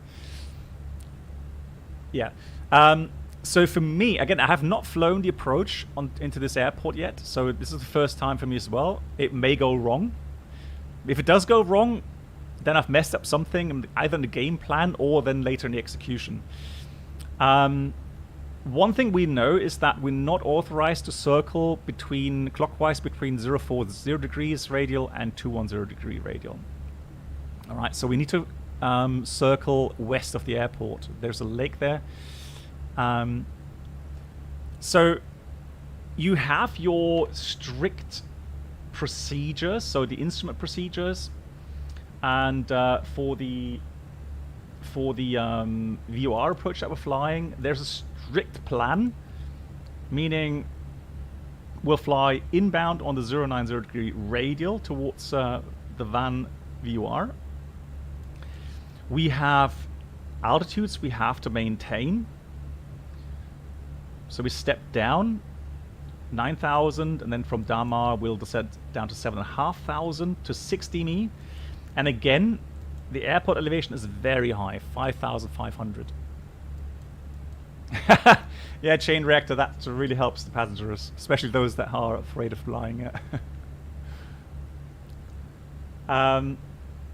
Yeah, so then comes the final part, 60 knees, and we step down to circle to land, and with category Charlie aircraft, so we'll descend down to 6,900. And while we descend down to the minimums, we're going to have visual conditions with the runway at some point. Obviously, latest, obviously, would be 3 DMEs. But to be fair, a circling for 03 at 3 DMEs will not work. I mean, you're going to have to do a kamikaze kind of approach. So 2-1 may still be capable of doing it, but the 03 approach will be a no-go. So we'll establish visual contact, and then once that's done, we'll go visually. And that means we'll go away from the instrument approach, and it changes then to a visual approach. And so regarding game plan, if we do the 2-1 approach, we're going to try to do the following. 6,900 feet. That's 1,400 feet above the ground. So there's always a couple of things you can do ahead of time while the workload is low. So we've established that we're going to be config 1 or config 2, and I will be config 2 as a matter of fact as I go into the downwind at about 150 knots. And there's a couple of things we can do. First of all, it's pretty much a standard pattern, isn't it? 1,500 feet will be standard visual pattern. 1,400 is very close to that. So it means I want to be offset around about 2.5 miles from the runway. That's what we normally have on a visual approach. Then abeam the threshold, I want to start a timer because I want to time the outbound part from the abeam point to the base turn. And we know by our formula 3 seconds per 100 feet. So 3 times 14, right, is about 42 seconds. So 42 seconds outbound from that point, we turn base. So we drop the gear, drop base, flaps 3, flaps 4. And since it's a pretty normal pattern, we know that here, as we have about 2.5 miles, we're going to have to lose about 900 feet because at 3 miles, we want to be at 900 feet AGL. So since we're at 1,400 feet above the ground, we don't need to descend immediately. All right, we can just delay our descent just a tad, and then about, I would say, 2 miles on the base, we'll descend down to 900. And again, this is the gate we want to fly through on final. 900 feet at 3 miles from the threshold runway 21. At that point, you don't have much room. Remember that cone I was showing some time ago? Let's see if it's still connected. It should be. There we go. So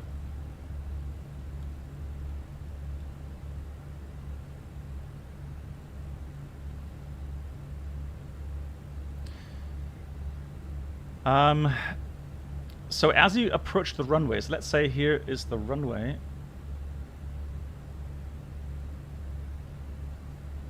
So there's the runway. And our optimum path would be 3 degrees, right? Hold on. That's not a straight line. Give me a straight line. There we go. There's a straight line. So that's 3 degrees, right? So according to that kind of profile, we know that 3 nautical miles out, we want to have 900 feet. The further out we go, the larger that cone gets where we can have a certain offset from the optimum. Oh.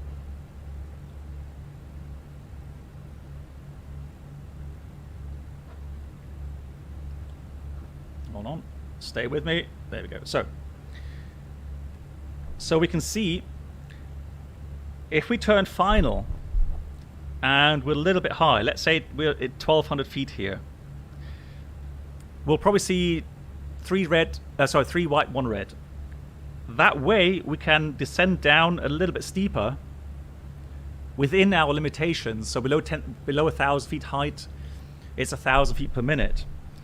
And as you get closer to the runway, the possible deviation gets smaller and smaller and smaller. So the ones that you can recover. If you turn a little bit low into the final, we'll do a little level off and then try to get onto the too red, too white indication on the power piece. But again, we want to make sure that we're somewhere. We try to hit that gate. All right, that's the important thing, and that gate is 900 feet at 3 miles. Losty, hey, yesterday came back from holiday on an A320. I asked to see the flight deck and they let me in. No, sure. I sat in the captain's seat and they let me start up the fuel pumps. Oh, nice. That's something. I'm sorry to be, for me personally, we have very strict rules in the flight deck. So neither flight attendants nor passengers will be allowed to touch any of the controls in the flight deck. And it doesn't matter if it's a light switch or whatever, it's absolutely no go for us.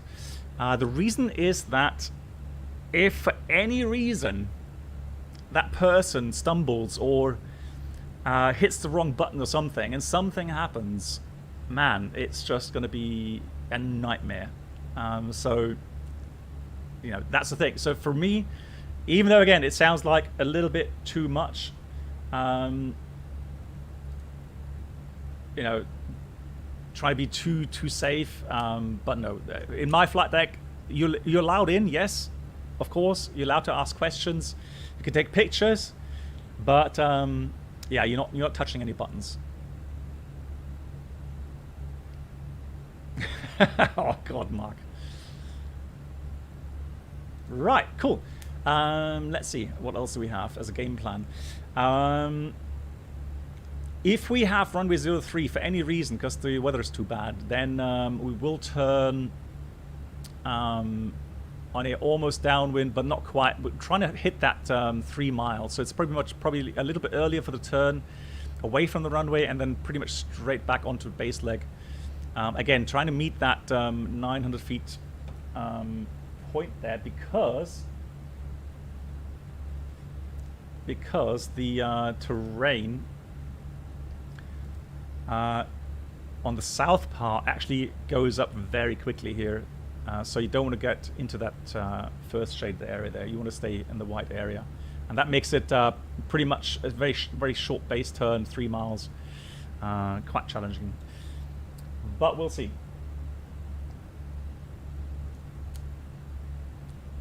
Is a passenger incapacitation a mayday or pan? No, we call it medical emergency. Because strictly speaking, a pan, that comes from the French word as a technical issue. We Germany actually have a saying panne, so a little bit of a technical issue. And mayday obviously is when the aircraft and the occupants are in grave danger.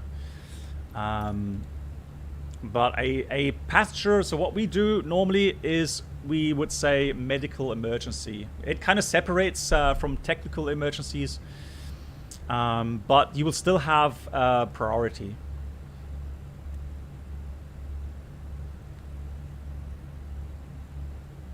Where do we know those 9? Okay, so Brenold, good question, but we'll get to that.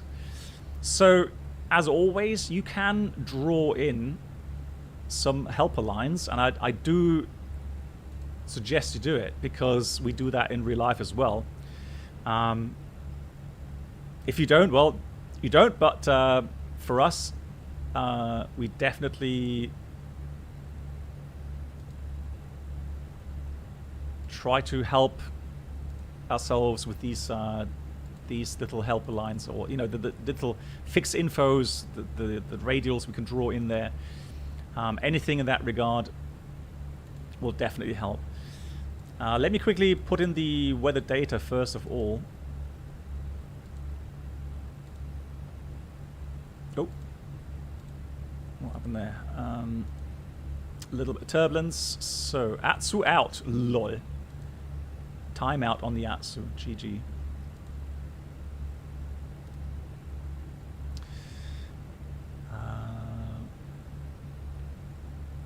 Really, some say there's Like, there's a monster in the lake. What's happening here? Why is the Atsu timing out? What's this? What? Okay, well, forget it. We go here. You had that bug as well, Max? How you doing? Pavlin, last year in February, you got your joystick practice my landing at Gatwick more than 40 times 2 days. One of those practice with a live stream. Okay. Yeah, try to yeah. If something's not working and it's continuously not working, try to step back and try to evaluate what's going wrong, and then change the method a little bit. But if you find a method that works, then go with that. Continue with that.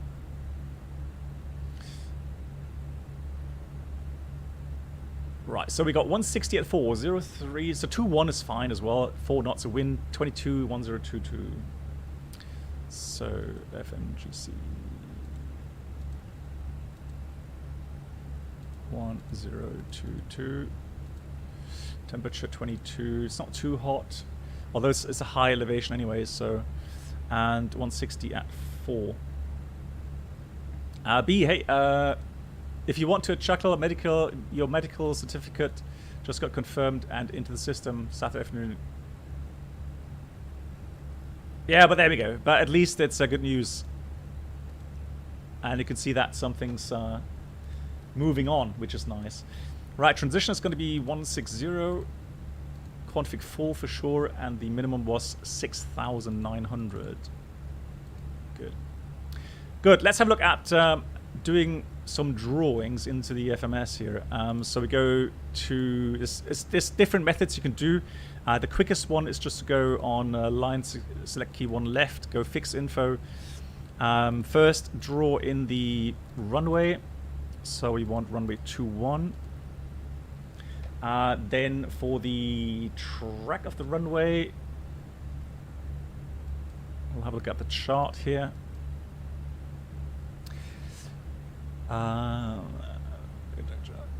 Yeah, but okay, Pavlin, I know that has been requested for a long time, but I don't think official charts are available anymore. So you're gonna have to go on the website. But there are some good charts on the website.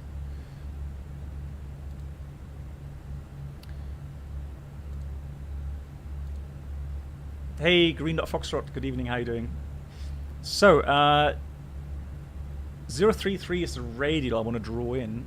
So 033, and then Brenold, what you can do is just put a 3-mile radius around that, and then if you go to the plan page, use a smaller range, go to flight plan, and there you have it. So this circle now is actually not bad because it gives me a nice indication of about 2.5 mile offset, and here is the point I want to be 900 feet above the ground at 3 miles. So again, visually, I can now see where I want to be here at 900 feet. You can also dial in under data. You can program a waypoint if you like, so pilot waypoints. Let's delete all of them. And so I want to do a point called Van 01, and the place bearing. So again, so we want the identifier of the airport, the runway. The bearing was 033 and 3 miles. Place bearing distance. Store that. And so now, instead of doing that thing with the circle and distance, you can simply enter the name of the waypoint that you just created. So again, if we go to the airport, you can now see our waypoint that we just created. All right, you can do that as well. That works.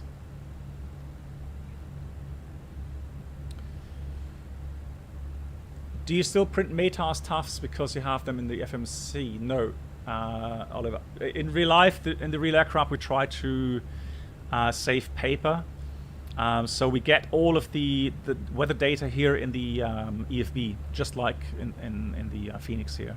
So we're pretty much not that format, but we get any kind of infos paperless in the EFB. How's things in Bremen? Well, yesterday we finally had some thunderstorms and some good rain, so finally it's cooled down a bit. So today outside I think it's 24 degrees. I went cycling. It was beautiful. Yeah, Brennell, you could. So what I could do is clear out that fix there, and then let's see if I can put that into the right place. So you can put van 01 in there. And then, yeah, you can add the 900 feet, so that would be 6,380 feet.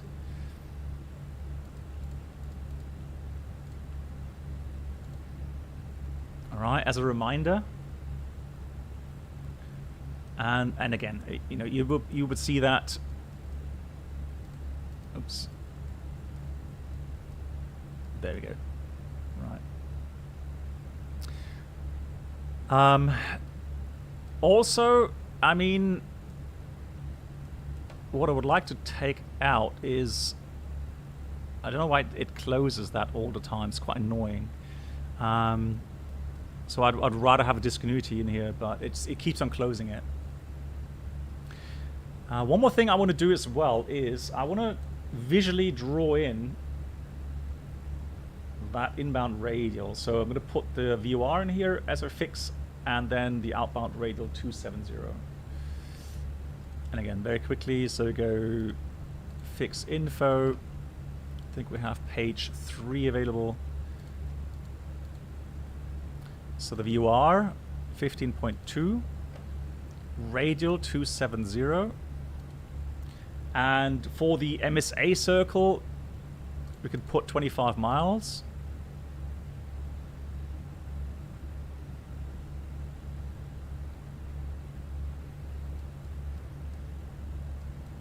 Hey, AppNav, or Approach Nav, how you doing? Lima Tango Fox Echo, 3.9 degrees. Nice. Yeah, I can note it down and see if I can find a time at some point. Is there scenery available for that? Lima Tango Fox Echo 28. Right. Okay. And I guess again due to rain, right?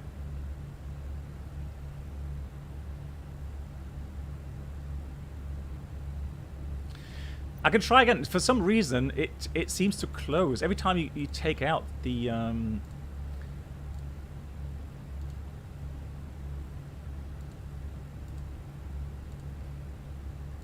So let me just put something in here. And put that in there.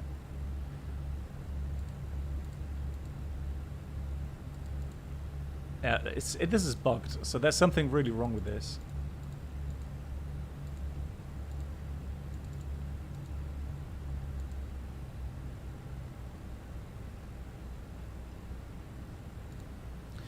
All right, we'll descend.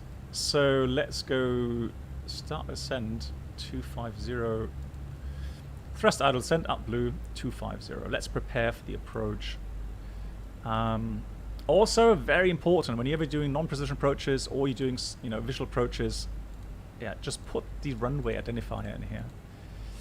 Again, it gives you a straight line distance to that point. It's really helpful.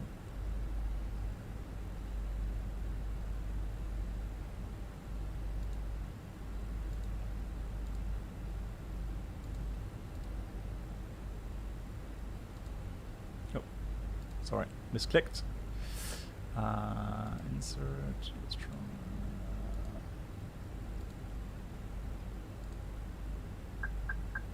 Ooh.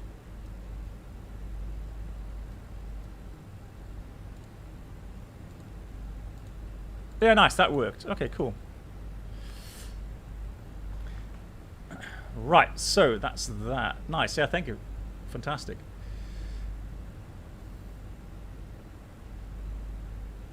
There's the scenery for that. Nice. Okay, I'll check it out. I already have another airport with a nice approach apparently.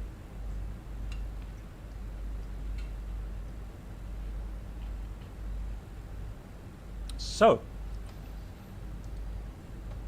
min diversion fuel should be 2.1.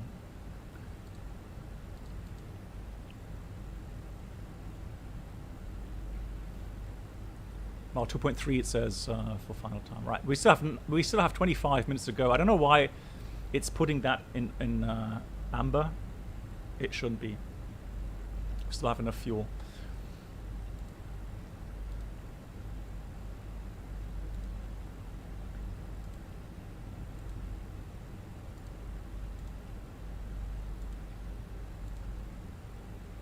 Lord, when you look at the weather, it times out. How weird is that?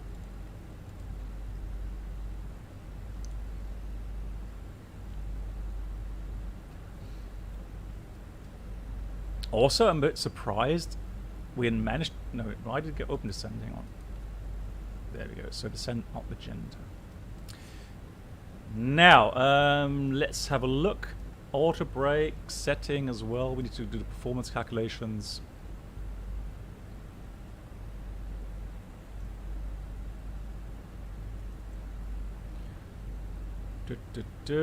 Where is it? There it is.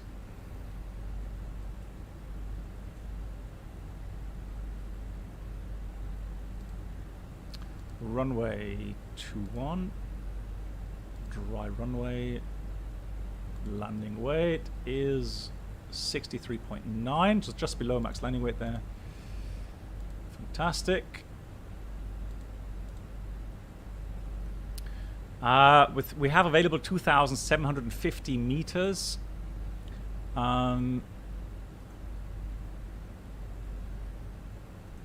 So somebody asked, what do I think about the GLS Cat 2? I don't know. I've never tried it. I mean, if the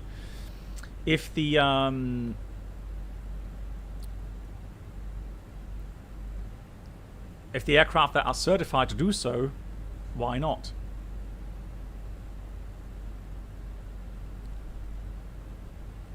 Hey, Flight Simmer, how you doing?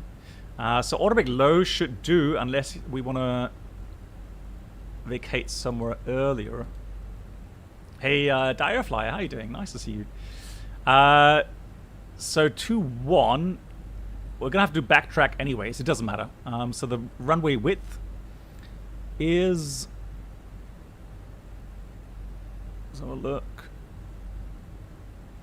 45 meters. Yeah, we can turn anywhere. Just do a backtrack. So automatic low keeps the brake temperatures nice and low.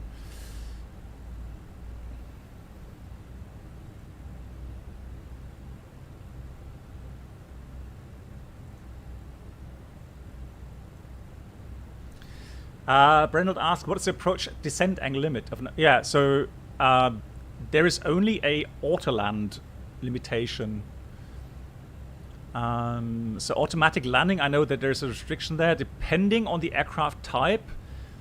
But it's around about 2.5 degrees for the shallow side, and for the steep side it should be around 3.25 degrees, somewhere in that region. Wow, look at that terrain. Amazing. That is beautiful. Cool.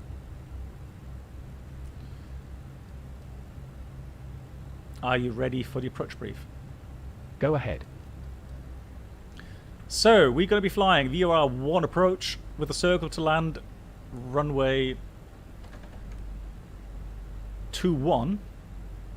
So we talked about the strategy, how we're going to fly it. Minimum is 6,900 feet. And the MSA around the airport is very high. We're going to have to use contour layers anyways. For that.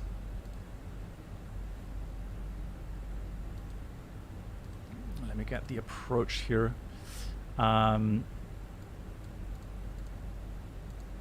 So for the VR1 approach, yeah, if we start the approach where we should be at Dama, we overhead the lake so that's not an issue. But all around south, east, north of the airport, there's high terrain. Highest is 15,000, southwest 14, northwest 11, and northeast 12,500. So definitely high terrain. The go around, initially, if you're on an instrument approach, we don't see the runway. We're going to go around at 3D Mr. Approach Point, left turn, 11,200 feet, intercept radial 270 from Van outbound to Damar, and go into the hole there at 11,200 feet. If we are in the circling bulk procedure, visually, we're going to go turn towards the west as well, and again follow the 270-degree radial outbound, climb 11,200. Guidance, well, we're going to use flight path vector. So we set for our descent. Flap setting config full, stop margin, we said, is with a config full approach. Auto brake low is about, well, it says 150 meters.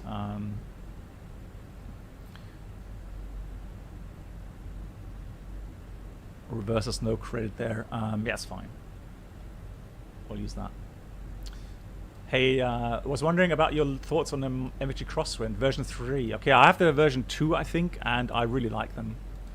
I really do think they're fantastic. Right, let's descend down to 9,000. Special, nothing apart from the visual circling, and the operation is all normal. Threats, high terrain. Visual procedure, low terrain. We need to make sure that we have a good instrument scan, good call-outs, that sort of stuff. Any questions? No questions.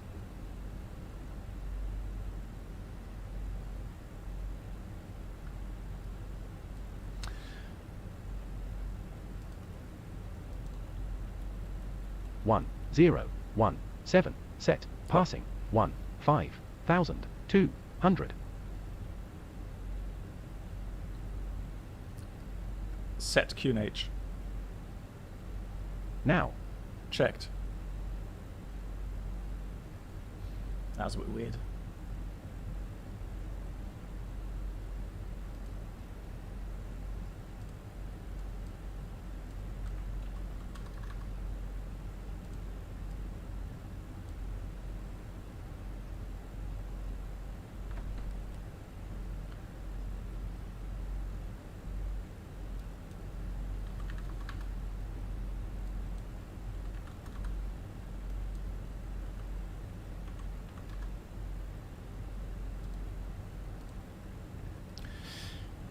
Good.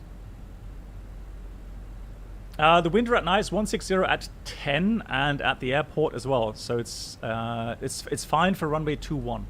Perfect. Welcome aboard the Captain Blackbox Twitch channel subscriber experience. Could new subscribers please make their way to the first class cabin, where complimentary drinks, snacks, and premium flight entertainment will be served. Thank you. So Damar, I think we're going to enter the hold in Damar just quickly so we can decelerate. I don't want to go into that approach completely rushed. So hold.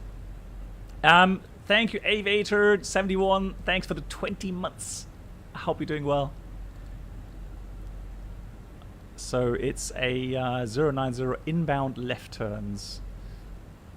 So 090 and left turns, insert, there we go. And so we want to send down to 9,000, and then from Damar we'll start descent to 7.5 and so on. So again, this is just one turn to decelerate, take the energy out. Oliver, yeah, I know. But hey, I mean, you know, it's not bad. It's not bad. By the way, Mugla is one of the most desired city to live in Turkey. Nice. Very touristic. Heaven to the city. You should write ordinates to see the color of, to see the... Oh, okay. Nice. Yeah, I've flown over this area But I've never been here, no. Right, let's go down to 9,000 here. Performance, activate the approach phase. Right, cool. Let's see. Strategy. Talked about all of the strategy. Oh yeah, regarding the tracks, try to remember the important tracks: outbound, inbound. So outbound is 033 degrees, and inbound then is 213 degrees. The color of the sea in Bremen is sad. Well, it's different, isn't it? For departure of the FENIX, some airports are missing some intersections in calculator. How do you handle that? And does it say how much runway length will be left? Well, if you have intersection info, then yes. Otherwise, you have to look at the Navigraph charts, AOI charts, to see how much difference there is to the full length. Approach checklist. Barrow ref. QNH 1022 set. 1, 0, 2, Start. 2, set. Seat belts. On. Minimum.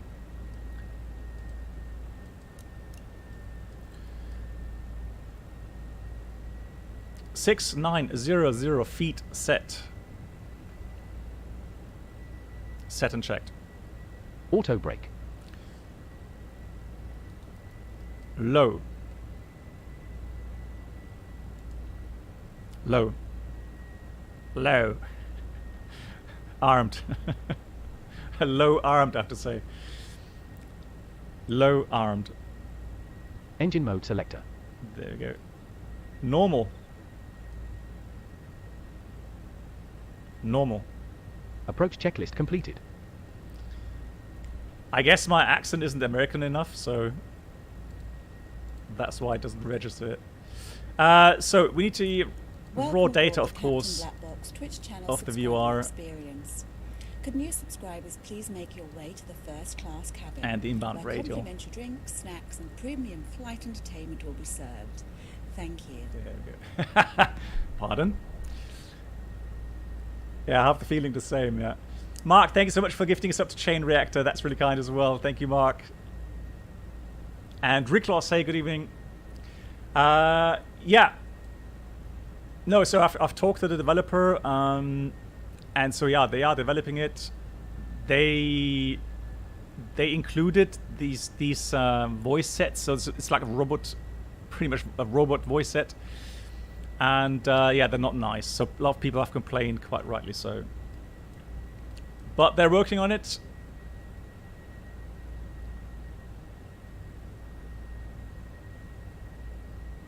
Wow. Lovely, lovely area. It is bright, isn't it?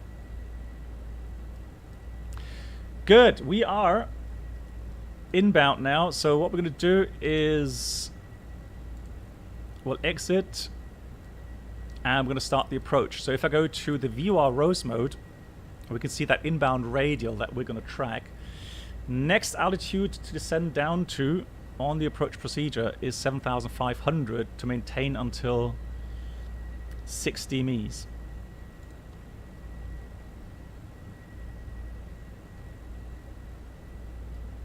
So we'll descend out of Damar, which is 14 dms, down to 7.5.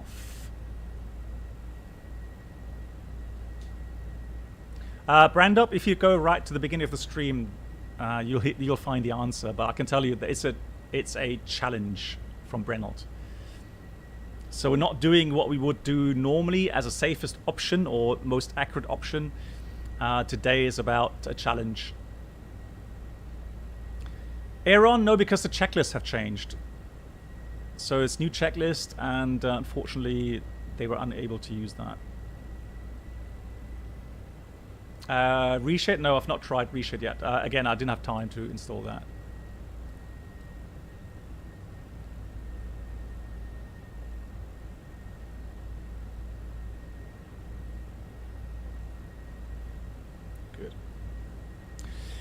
So the game plan, again, the game plan was to go flaps 1 or 2 on the final descent down to 6,900. And I'm going to go with config 2, 150 knots.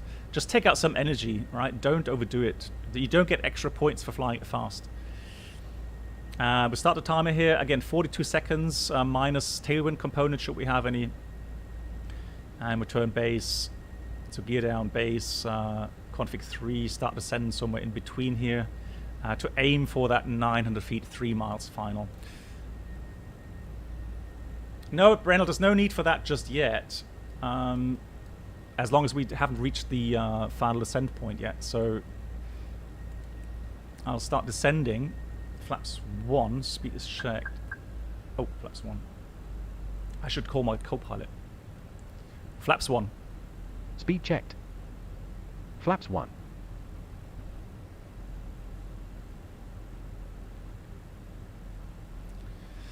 Good. Yeah, so as we are going now towards the final there, let's go track FPA. Flight directors can go off. And yeah, we'll track that inbound radial now. Yeah, Bruno, but up to now we were able to fly in NAF mode. So we're still on that holding inbound to Damar, and now outbound from Damar, that's when we go flight path angle. Yeah. Do you recommend FS2 crew? Again, it's a personal kind of preference, isn't it? So 7.5 to maintain until 6. No, the lock only works for the ILS localizer. It does not work like on the 737 brand up. On the 737, you can use that for VOR lock as well. Yeah, I mean, Xaviz, it is... If you're using voice commands, it definitely is a little bit tricky.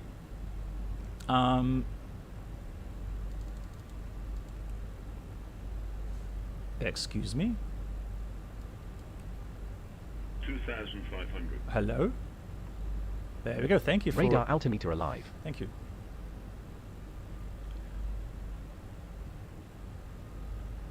Couldn't turn the track wheel there, that's weird. Yeah, so what you need to do is you need to set the voice and the country set up to US English. I can see the airport there. Good, so 6 miles. We're reaching 6 miles already. Out star. Very slowly. So if I turn the altitude wheel now, it would continue to descend. So 6.9. 6 miles, we'll start descend here. It's only a small descent, so it's not too far. But remember our game plan. Here comes flaps 2. Flaps 2. Speed checked. Flaps 2. Okay, guys, I'm going to concentrate. Right, I'll answer all the questions later on. Let me just concentrate on flying the approach for now, because otherwise I'm going to mess up everything. Right, 4 miles. And I'm going to turn a little bit early, maybe. I don't know. We'll see. Yeah, so we definitely have identified the airport. I can see the runway. So visual conditions have been met. Manual flight.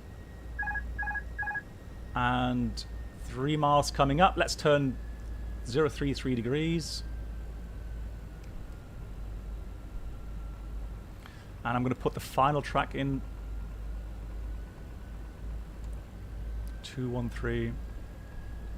Maintain 6,900. And I'm going to go now to the Rose NAF mode. So remember what we try to achieve? 100 above. We try to achieve... 100 above. Checked. The 2.5 mile offset, which we almost have. And we want to start timing there. We have a bit of 3 knots continuous. So minimums. So we're going to go 39 seconds outbound. Here's the city, beautiful. Almost a beam. Start the timer. So 39 seconds outbound.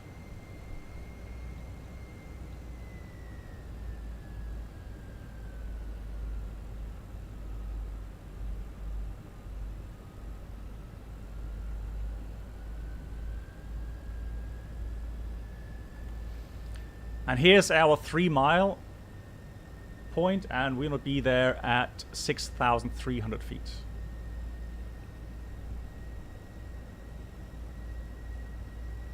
So you can see the rising terrain there. Gear down.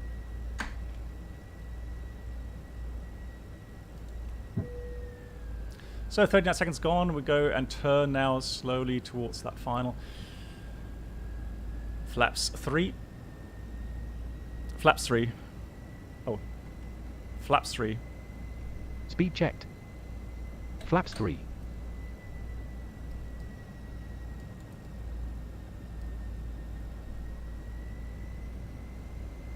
Flaps 4. Speed checked. Terrain ahead. Flaps full. Up. Disregard. And missed approach 7,500 is set. So, just quick look here. There's the runway. 1,000. Look at that. 2 red, 2 wide. Now all we need to do now is go Checked. and get into the right center line here. Continue ascend here. Checked. Let me go manual thrust. Careful the pitch. Wow, this really... So when you reduce the thrust, this thing really pitches down. It's quite annoying. Landing checklist. ECAM memo. Landing no blue. Landing checklist completed. So I can see I'm a little bit low, so I'll just gently correct. So, like I said, we want to be in that funnel, and we want to be in a position where we don't need large control inputs. If we start with, you know, hectic control inputs, it gets unstable. 500. A little bit wind from the left. Surprised that's that much. So again, a little bit high. 400. Correcting a bit. Trying to get on center line here. 300. Surprised it shows high. Okay. Correcting. 200.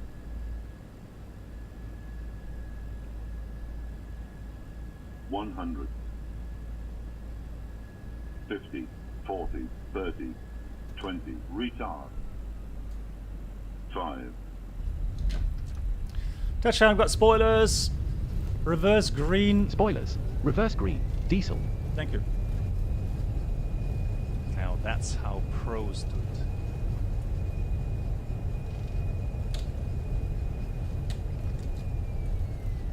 Mind your brakes. 70 knots. Checked. Diesel. Yeah, exactly. That's what I heard.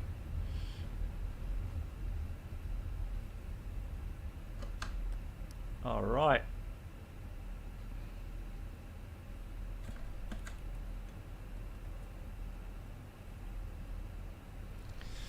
So let's turn.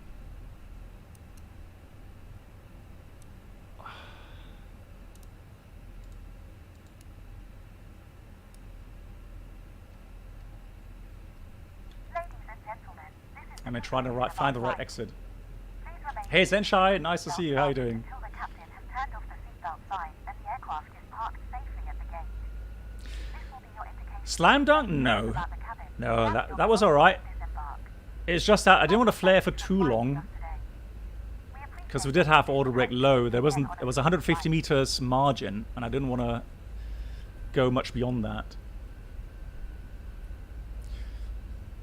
I could have gone auto brake medium, of course. I would have had more margin.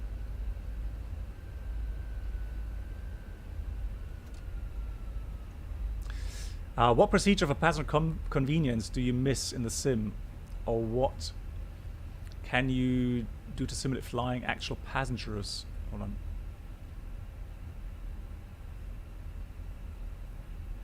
One do to simulate flying. Oh, I mean, there's maybe some add-ons, some sound add-ons in some sims, or I mean, you can try do some announcements, PA announcements. Honor, the cabin announcements here that you're hearing are coming through the FS2 crew. And I just need to see where I need to go. No, that one there, not that one. That's where the... Yeah,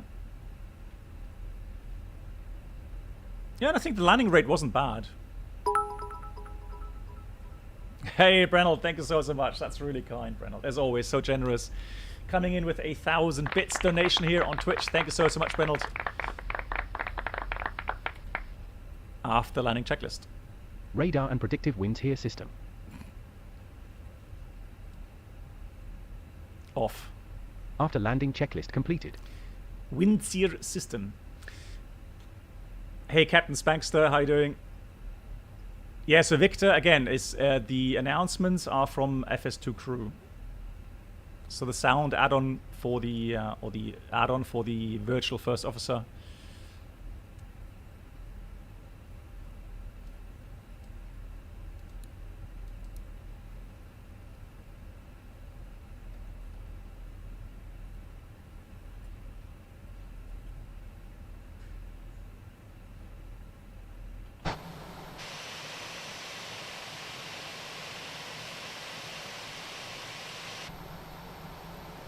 Strobes are still on. Tis.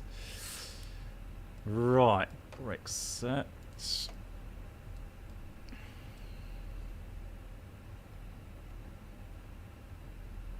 Yeah, just waiting for the co-pilot to put on the APU bleed.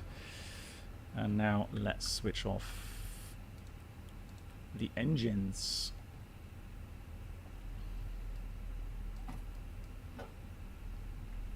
Cabin crew, disarm slides and cross-check.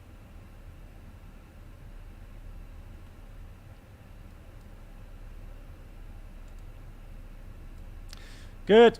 Beacon off, seatbelts off. And so my first officer has done all the rest, I hope.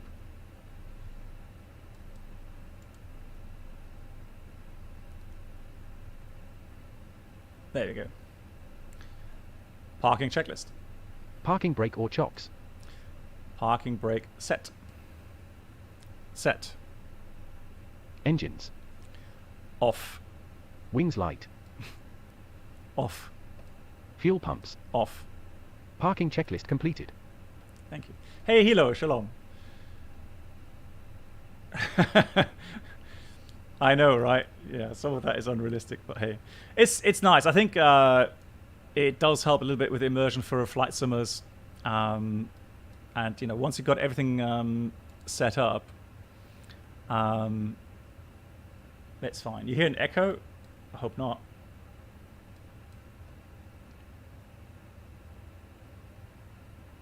Air chance.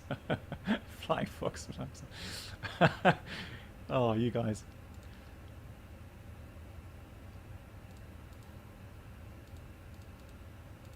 So there we go. Let's deboard the air passengers. Cool. Yeah. Again, let's look at our approach. So we should. Hey, Jet Fuel Head. Greetings. How are you doing? Quick debrief. Okay, so what went well? Always start with the positives.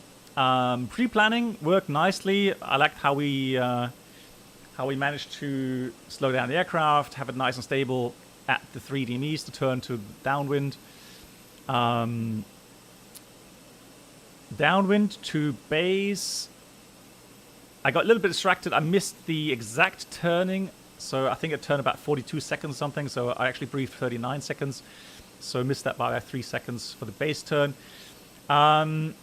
We got configuration for landing, and as I glanced at the base here to the final, we had 2 red, 2 white, so perfectly on the profile. And that's always, for me, whenever I'm doing these kind of approaches, if I see that, I'm like, thank God. I'm a little bit relieved, because that means all my calculations, all the preparations have been correct. And there's not much I need to do in form of corrections regarding the flight path. So I can literally just continue nicely on my 3-degree profile descent. And then, again, look for the gate here, 900 feet, AGL 3 miles, turn final, make sure I don't overshoot too much or undershoot too much. And then just, yeah, again, it's all about being stable.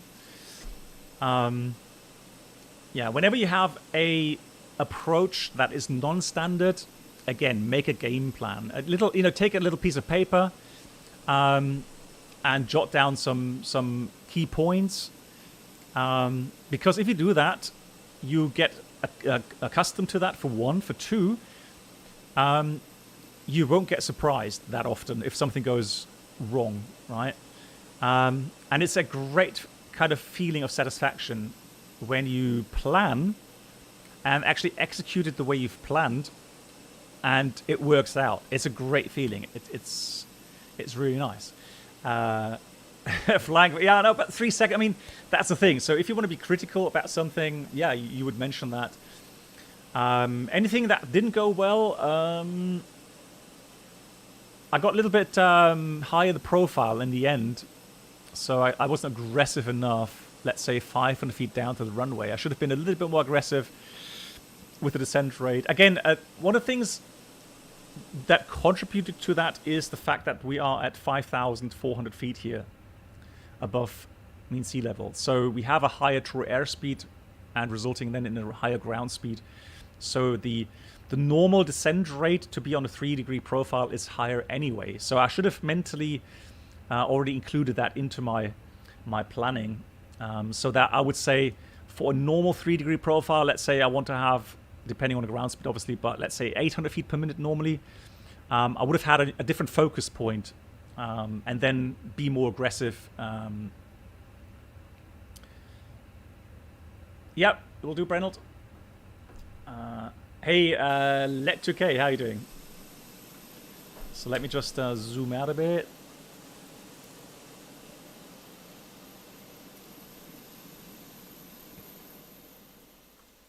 This is a freeware airport from flightsim.to. Lovely sunset there, beautiful.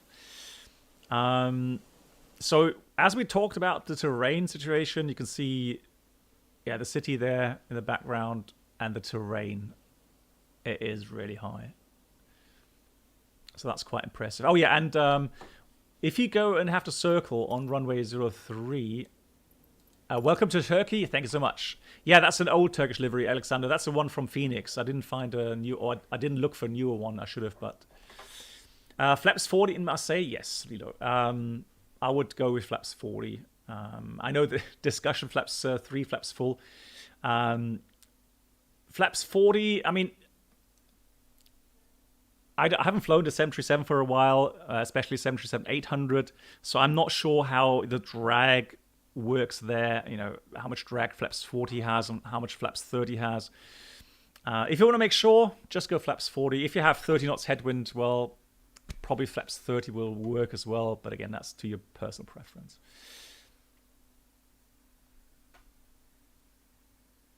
I recently messed up my turn off to downwind and ended up too close to the airfield and completely overshot. Yeah, okay, well, then you just go around. It's if you mentally put yourself in a state where when you have a non-standard procedure that is challenging, especially when it's very windy, for example, really, really try to memorize the missed approach procedure and really try to be open for a missed approach. Don't force the landing out of, you know, an unstable approach. You know, you have to be man enough, woman enough to say, hey, you know what? It didn't go according to plan. You know, okay, we'll go around. We'll go climb up again and do a second approach. Try to do CTL in Biggin Hill, smaller jet. It's quite cool. Oh, yeah, Samos. Yeah. So we're going to fly the 737 now into Skiathos. Yeah. Yeah, of course. So, again, there is no, normally, unless the airport infos state a clear procedure for balk landing, if you're flying a visual approach, yeah, you need to either ATC will tell you what to do in case of missed approach, or you're gonna have to do a procedure yourself. That will be normally in the circling area because that's normally the obstacle safe area, and then procedure try to rejoin the original instrument procedure. Do you sometimes ask ATC? Yes. Last time I did that was in Gothenburg at night. And it was all right to catch the approach lights at, let's say, 500 feet, but below that, it was so bright. Yeah, we asked ATC to dim down the lights 50%. Yeah, Flying Fox. I mean, we're talking about it as well. We'll discuss the issues.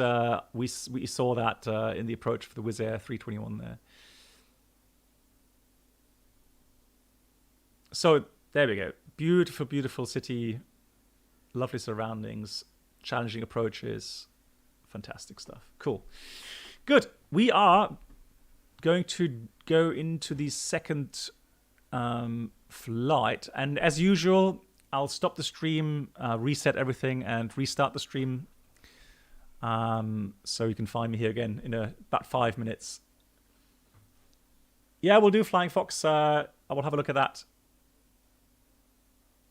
Thank you so much. Big thank you to all of the gifted subs. Thank you so much, guys. Welcome to the new members. Also, thank you so much for the resubs. And my dear moderators, thank you so much for being here and looking over the chat, as always. So if you like, see you in about 5 to 10 minutes. Otherwise, have a great Sunday tomorrow. And see you then next time.